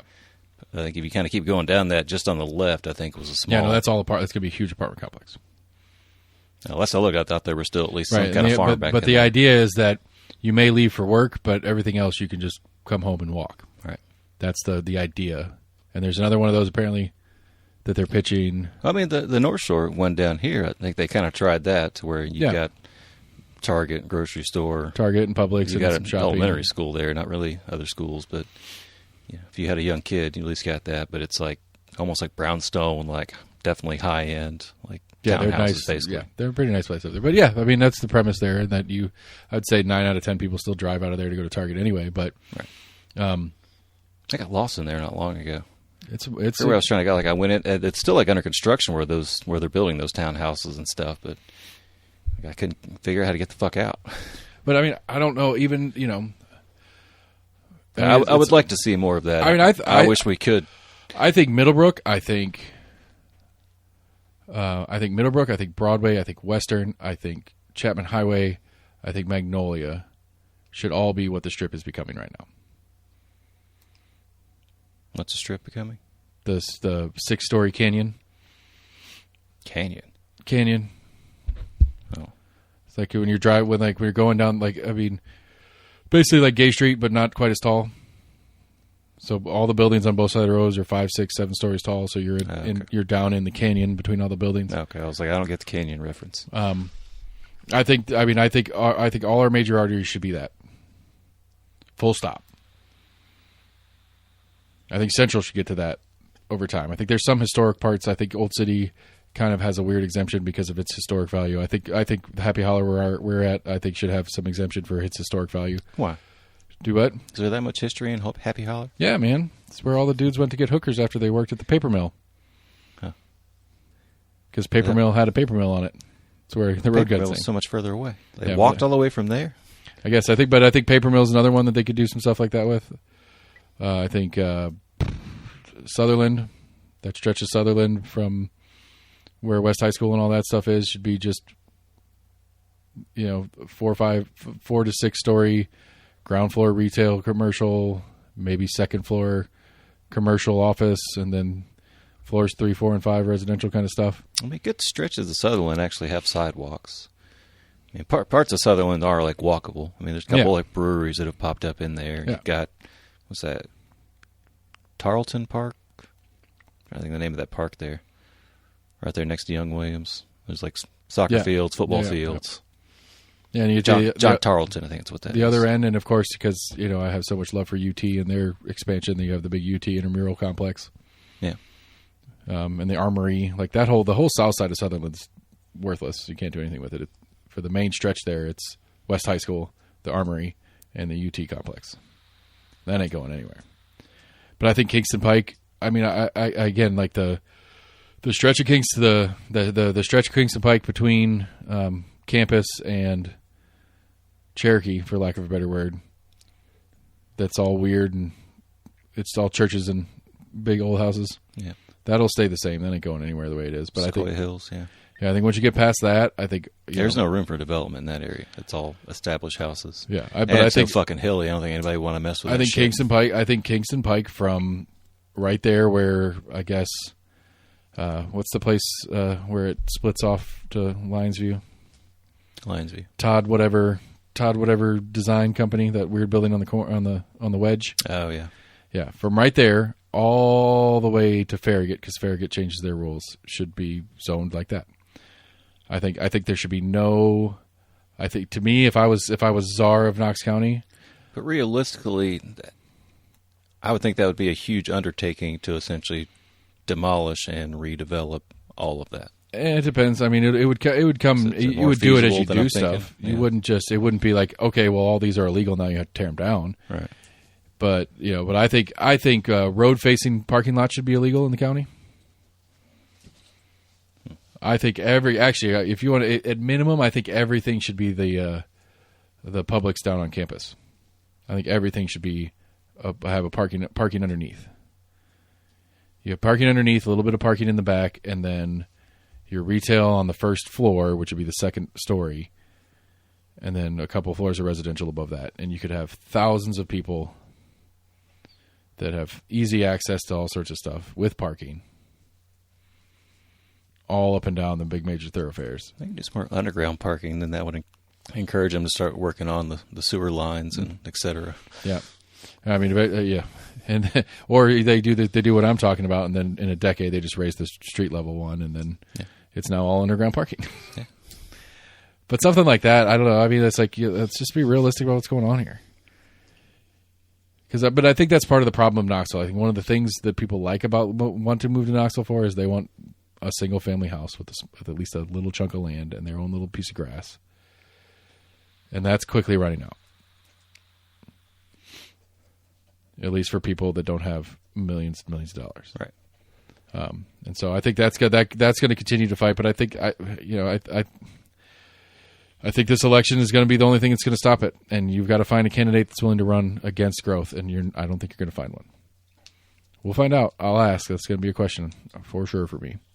I mean, like I said, at the same time, they want to make their constituents happy, but they also, 99% of the business.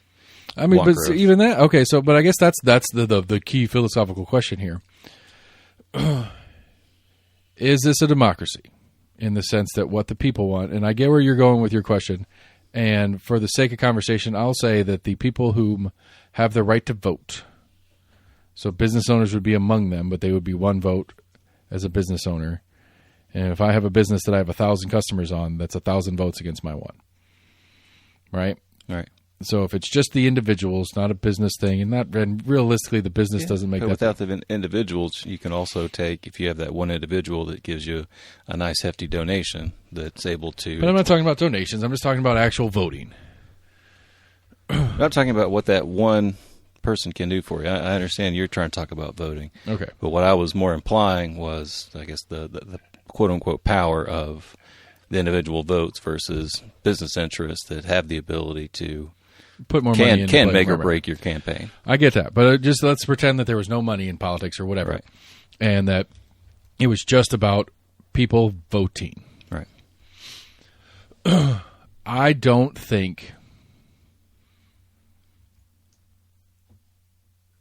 I'm not going to say that the money makes it make sense, but I don't think if you were like, I remember you making the joke about like, if I was to run for office, I would build a website and everything I have to vote on, I'd put on the website, and I'd give all my constituents a week or whatever to go to my website and vote on what I'm about to vote on. I said this? I did. Oh, I remember saying that, but it's like, and that would be the very democratic way to do things. Don't get me wrong, but like, I think the growth one is not. It's not about democracy anymore. It can't be. Because sometimes you have to do it because it's the right thing to do, even if the people don't want it done. I mean, who gets to make that decision? I don't know. It's a tough one. It is. Should the health department have that decision? It's a fucking rough one, dude. I get what you're saying. But sometimes, in some instances, which we could go historically into like some national examples, like, I would say I would say on a popular vote that the 19th Amendment, if it was on a ballot, might not have passed. Because at the time, only dudes were voting anyway. But was it the right thing to do? Yes.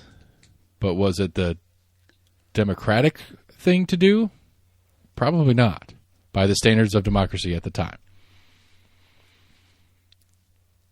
And so I don't know how to handle that kind of function.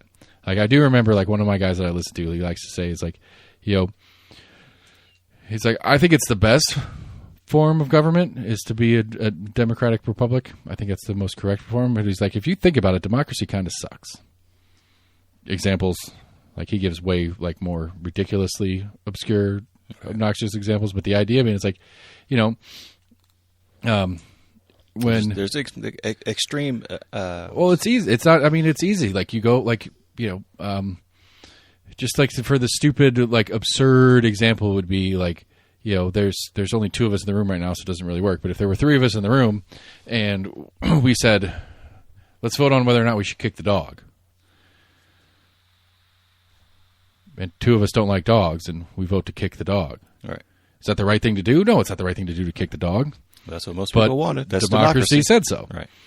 And so, like, if you, and especially when you get into times like we're having right now, where the involvement in democracy is at incredibly low, but incredibly divided.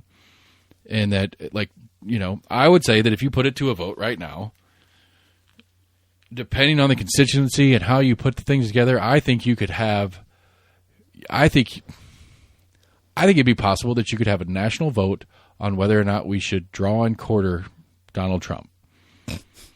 And I think that election could pass on a popular vote, depending on how you do it, how you get it off. I don't think so. I think it could. There's extreme opinions upon him, but I don't think there are enough people that think he should be put to death. Okay, let's start. I don't know. I'll bet you if you did it in the city of New York, I bet you that would win by single digits, but it would win. Nah, I don't think so. Anyway, you get the point. This is an absurd example, but you get the point I'm getting. Right. Yeah, I mean, I think if you had a popular vote on whether or not January 6th was criminal action by President Trump, I think that vote would pass. I would agree. I think if you did a popular election right now on whether Trump should be allowed to be on this Colorado ballot, I think that would pass. I don't think that's legally accurate, right? But I think it would pass. So is democracy right? I say that in a really tongue-in-cheek manner, since I kind of feel like it's kind of not very democratic when you take somebody's name off a ballot for semi-obscure legal reasons. But this is where we are. See, I think Maine today, Supreme Court said they're going to take it up. Oh, this week? This coming week or something? They need to. They got to do it quick. I think February 5th. Colorado's a Super Tuesday, so they only got 6 weeks. It almost made it, the article I was reading almost made it kind of sound like it was almost like it's not really a special session, but I guess it was within, for like the month of February or like half of February and March or whatever. Sometime in the next few months is generally their quote unquote like winter break. That I guess they're kind of taking part of this. Clarence Thomas can take another $1 billion cruise and feel better about himself afterwards. I think that was Alito that was doing that. Yeah, whatever. One of them. Well, there was 3 or 4 but of them. Yeah, Maine's kicked him off the ballot now too. Yeah, I saw that. That was the Secretary of State. That was not through the courts. Right.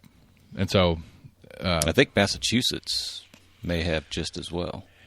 Or at least they had petitions that were filed, which that's what happened in the Maine is way she portrays it. It sounds like the Maine has a totally different way, and it's the way she's tried to explain it, that the way Maine does their voting is a little bit different than other states. But right. It is because she's for example, duty bound that if there are challenges to it, she has to make a decision. Right. And one of the things, like for example, like New Hampshire, like Biden's not on the Democratic ballot in New Hampshire. Yeah, I saw that. Because the way the New Hampshire law is set, whatever. He's not. I on thought there. they missed a deadline or something. Oh, They they're just pissed. didn't Well, file in New time. Hampshire's pissed because they took away their first in state, Ah. first state Gotcha. primary status. But anyway, but democracy got us Trump, sort of. Technically, I don't know. Did he win the popular vote? That was a rigged election. Not the first one, the second one. No, it was rigged too. They're all rigged. Yeah. He, Well, I mean, he said Hillary, it. He said it. He said it before he got elected. That Hillary it was did. rigged. Hillary did too. So, Yeah. but she It's all rigged. at least acknowledged it and moved on with her life, I guess. Anyway, so yeah, I don't know. Like again, going back to the growth thing, I don't. There needs to be an adult in the room that's willing to say, listen, there's no way we can't do this. So we can either be smart about it. We need an adult in the room that can at least like lay out kind of the general story of both sides, some kind of like unbiased version of both sides. But Like, I don't think this anybody- is what we're looking at on both sides. I don't think anybody's listening, I know. and I think that's part of the But problem. maybe you can at least perk the ears of a handful of those people before they go in and See, but I think anybody pull that anybody the that voting shows lever. up's already got their mind made up. Anybody that showed up to Mary Jacobs' explanation of why he thinks this is the right thing to do is either on board or not on board, and they're not changing their mind by what he says. all right. Most people, but I mean, there's And some probably not even because of what he said anyway. Not that he doesn't have valid points or not, just because he has the wrong letter behind his name, Yeah. or the right letter behind his name, and they're going to agree with him. And so that's I don't know. And so I again going back to this growth thing, I think I guess this is maybe my giving too much intelligence where it doesn't deserve to be, and that I think that my hope at least is that when planning commission recommends a thing, it's not about and county commissioner or city council or whatever who's looking over this thing for the final say is not looking at it going, all these people in the room don't want it, all these people in the room do want it, all the people, it's like that growth is happening. Is this going to be a net positive in dealing with the growth situation that we were going for? And that's it. Because it's not going to be a popular opinion. And I think they have to accept that. And I think they know they have to accept that. Or I hope they do. Or that's my generous intelligence stance. Is that they know they have to do it. Not because they want to and not because their constituents Would it want be weird to like collaborate with a neighboring city? I wrote a couple times, like, 20, 30 years ago, they had the 5 counties, 1 vision or whatever when they were talking about doing Yeah. some kind of light rail service to, Oak Ridge, Maryville, Alcoa, I guess Loudon maybe, etc. Yeah. I mean, you can do it. I don't see why And I not. was like, hey, we're growing. What if we collectively, built a light rail from here to there, and that way we can both kind of grow together? No, I mean, It'd be kind of weird, but well, you got I to think wonder of if it would benefit both. what's my favorite thing about how to deal with shit like this? Incentives. What's your incentive to work together on it?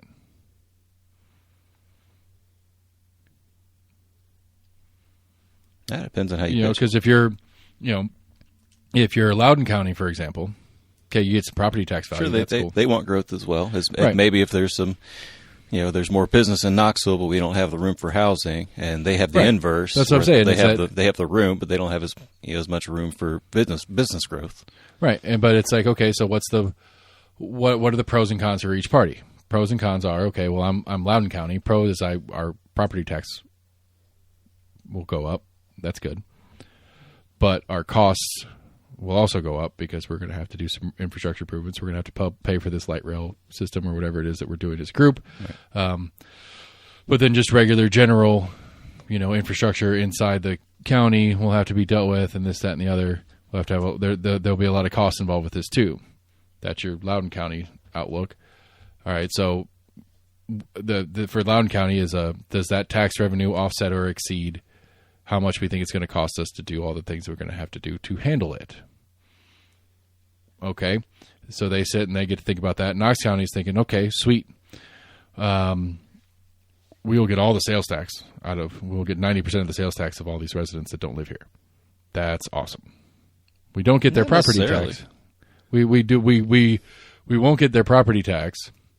They'll get a bunch of it. What do you think they would get the most of the sales tax? Well, you'd get most of They the people still live outside the county, so I would say a majority of their sales tax are going to be on groceries that they're going to buy locally.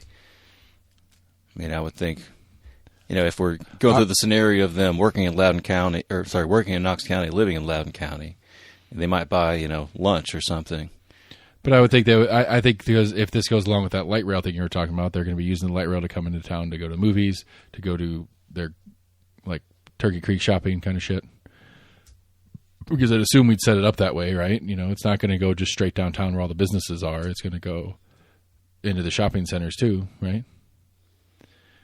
So I can go down and shop Turkey Creek. I can get on a train and shop Turkey Creek. Actually, with that, you would probably have to have it more in conjunction with some more busing as well.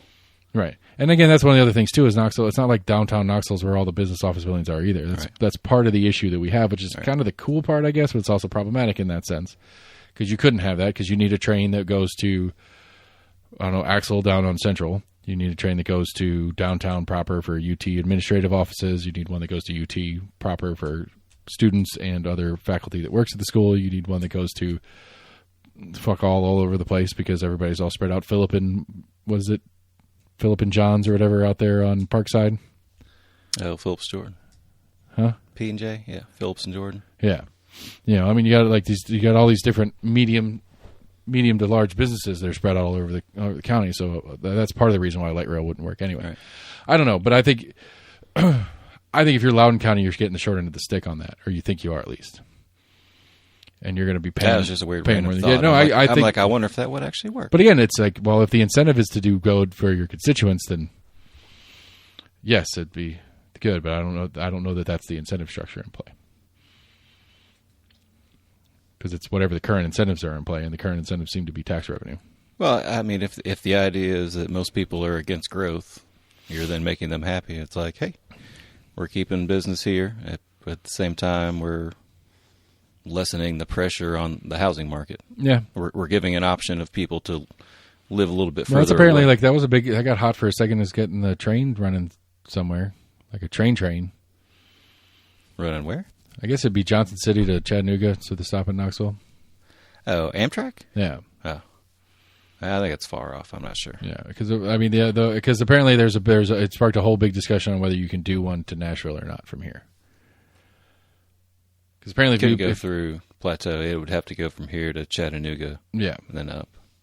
Which I don't think that's true. I know there's trains that run through there, but no, there's no trains that cross the Cumberland. There's not a single train that goes that crosses that goes over the plateau. No, okay. It is literally a geographical obstacle. I mean, I understand it's a geographical obstacle, but I don't know. There's lots of geographical obstacles that we as Americans or human beings, for that matter, don't really feel like saying. I mean, it's possible. I think it would take a large tunnel. Yeah, basically, I don't know. Maybe I don't know. I don't think it would be worth the cost.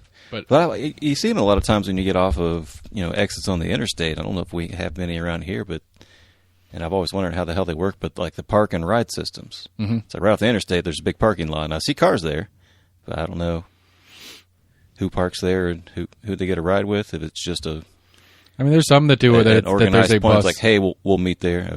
Some have buses. I mean, there's some cities that definitely have a bus system where it's like you park here and we'll drive. This goes down to this place here, and it's usually like this goes down to a place where you can get the local buses that'll get you around town. Gotcha. I always saw it, but I never knew how exactly. It's like a semi-express. Like those parking rides. There'll be like 5 of them, and so the bus will stop at each of them, and you can get off at any of them or on at any of them. But then the last stop is the one that's near other bus lines or whatever. I was kind of wondering if it was just kind of like an organized point for like carpooling. Yeah, we have. I think there's one up here at like Lakeshore or whatever. But I guess the city actually has whenever you had more people that were meeting up to do like offline, marketplace, whatever sales. KPD's got them out in front of the new building. Like, hey, like here's a place you can safe sales space. Yeah. Which I don't know, something like that of like, hey, here's a parking lot that's like upkept by the city that you can park your car here. Yeah, and like meet people to carpool. The safe sales space is kind of funny because it's like you're asking to be monitored on an illegal transaction. How's it illegal? You paying taxes on? You're going to pay sales tax? Are you going to collect and pay sales tax on that transaction? Are you supposed to? I think so. You're supposed to pay sales tax on your garage sale. Are you? Yeah. So, like up to a certain dollar amount, you don't have to? I don't know what the rules are, but it's weird. I mean, you're supposed to claim the income, maybe not sales tax. At least you're supposed to, like, if you do a garage sale and you make $500 of selling your shit, you're supposed to claim that on your income taxes at least. I never thought about it. No, I assumed it was like up to a certain value. I'm just waiting for the time where somebody's getting audited by the IRS, and they're like, "We see that you sold this Casio keyboard for $100 to this individual off of Facebook Marketplace," because there's digital record of it on Facebook Marketplace. Right. They're like, "Yeah, that just never happened. I just took it off because you know you didn't actually claim it or whatever." And they're like, "Well, we see footage here from KPD's safe sale space that here's you interacting with this person selling your keyboard." Don't know if it's that in depth. Oh, I'm sure it's not, but just the comedic value of that scenario was worth the storyline.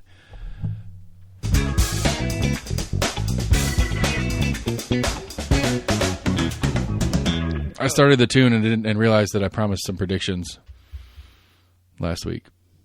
I promised we were going to produce some predictions. You promised predictions on my behalf. Oh, yeah.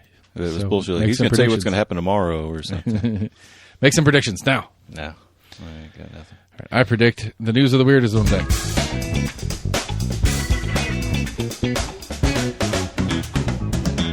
Boom, did it. There's actually a few gems. I'm thinking about holding a couple back just in case next week's a slow week. See here, we got a nude man nabbed by police after cannonball plunge into giant aquarium at Bass Pro Shop in Alabama. What happened to him? Some bitch got naked and did a cannonball in the aquarium at Bass Pro Shop. And that's pretty awesome. I like it. Do you get arrested? Oh, shit, there's more to it. A man crashed his car outside a Bass Pro Shop in Alabama, stripped down to his birthday suit, and plunged into the giant aquarium inside the store. So he's... drugs are bad, okay? I don't even know what to say. That's got to be... 42-year-old. Oh, yeah. So he leapt into the aquarium and then stood under a waterfall. He left the water to yell at two officers, then dove back into the aquarium. He eventually climbed over the side of the aquarium and fell to the concrete floor below. Police then apprehended him. He faces several charges, including public lewdness, disorderly conduct, and criminal mischief. The man was in the water for about 5 minutes before officers arrived. Yeah. Wish that happened last time I was at Bass Pro Shop. Do you really? Sure. I would love to tell that story. I'm sure they probably... Well, I don't know if they actually stopped retail and kind of stopped operation while all that shit was going on. I'd live stream that shit. Then I'd go to jail for pornography or some shit like that. Cause Very possibly. That's the way the world works. Got a couple stray dogs that did $350,000 in damage to cars at a Houston used car dealership. How do they do that? What? They had them on video that I think they were guessing that maybe there were some stray cats, but apparently I guess they had video of like the dogs like jumping on the cars, like scratching at them, and then like I guess they bit at something like the bumper and trims. Why? What's wrong with the dogs? They thought maybe they were trying to get after like some stray cats. You know, maybe the cats were hiding under the car, and then the dogs were getting crazy and like scratching at the cars, trying to get to the cats. Huh. But I mean, I guess they have them on like security footage of them at least like, you know, jumping on the cars and at least like scratching the outside. That's pretty crazy. I don't know what other. Let's see if it talked about it. Yeah, I'm just like. Yeah, it's estimated $350,000 in damage. So I thought it might have been like a new car dealership, but I think it was a used car dealer.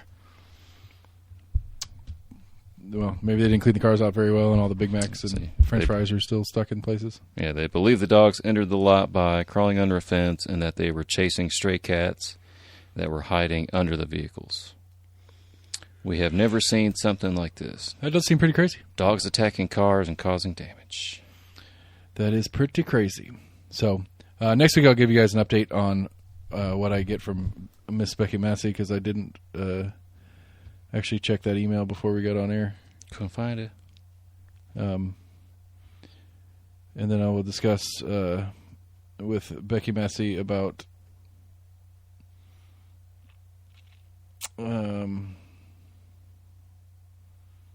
Oh, that was a pretty generic. Never mind. Here's the response. Good afternoon. They forwarded my questions to Department of Agriculture and will keep me posted. They will discuss my request for her on-air presence.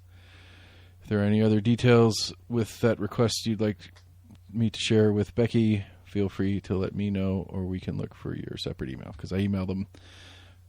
I told them in the original email that I was going to email them the actual interview request from the podcast email, not from my work email, because it was a work. Yeah. I try to be sure. I kind of sometimes I use it as a separator on purpose.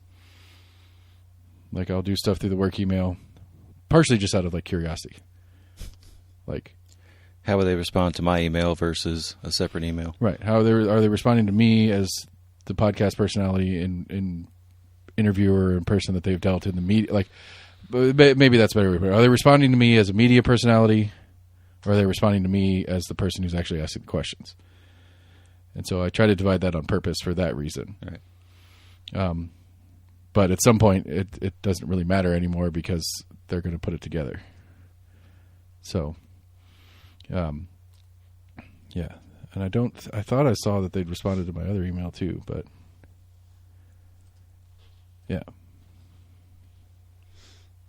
Did read an article that Briggs, I guess, was going to try to reword and reintroduce an abortion bill. I think he tried to get passed that was trying to carve out some exemptions. Yeah, that was the other Beacon Center, part of the Beacon Center report or whatever, that was a bunch of statewide surveys on some of the different big issues. Right. Basically just highlighting how the state legislature is miles away from the actual constituency. Which again goes back to the question, I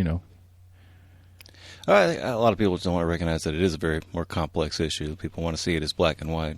I mean, I'm not talking about we can either have it or we can't, and it's like, well, there's a lot of gray area in certain things that particular legislation can then kind of bleed into being a part of this. Because certain procedures can be, considered this or considered that, depending on, whatever. Yeah, but I'm not talking about simple, but it's. I'm not thinking talking about the thing, and that's a good question. I didn't get to take the survey in question, because that's sometimes how you word the questions can really make a difference in how the survey answers come out. And so I think there's a lot of parts and pieces in play, but I do think the survey was pretty clear on the abortion one, as far as that there should be some access to abortion for Tennessee women. That's what I think most of the national polls, say. I think a lot of people are against outright abortion, but they think there should be exemptions. Right. Most people aren't like pro-abortion. Fine. Right. But they're pro some level of choice for a person in a situation to have some control over what's happening. Well, I mean, I think one thing a lot of people that try to carve out, some kind of caveat, at least try to throw in the rape and incest. Like, hey, in the case of this, something that was forced, and they were unwilling to participate in. Yeah, again, that's not. Yeah. I think that was the one thing that kind of opened up the door to trying to promote some kind of exemptions. It's like, hey, okay, you want to, outlaw abortion, but will you at least throw this in there? Right, but it goes back to one of the things that I complain about all the time, is that it's written so weird and so ridiculously that it's unclear, and that since we're such a litigative society, the response is, I'm not doing anything close to that. Because Planned Parenthood quit doing any and all well before it went into effect.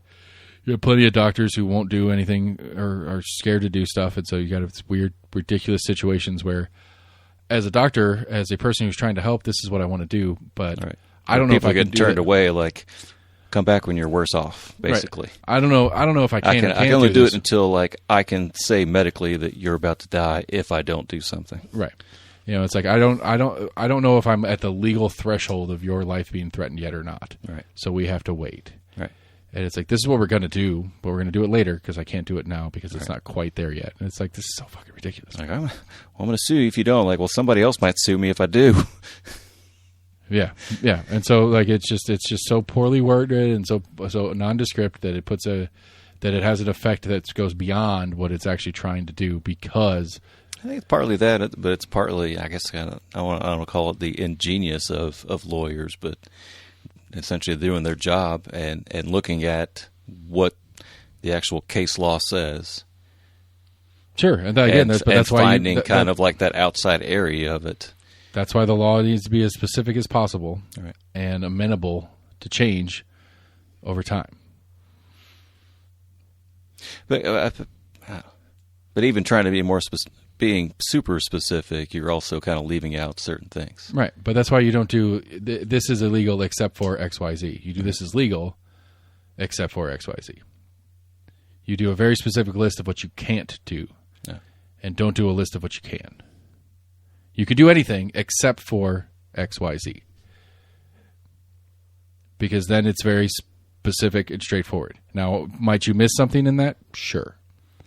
Yeah, I mean, I think either way, you run the risk of missing something. Sure, but to me, on a philosophical standpoint, I'd rather you miss something that people are doing that you don't want them doing, than not letting people that you do things that they should be able to do.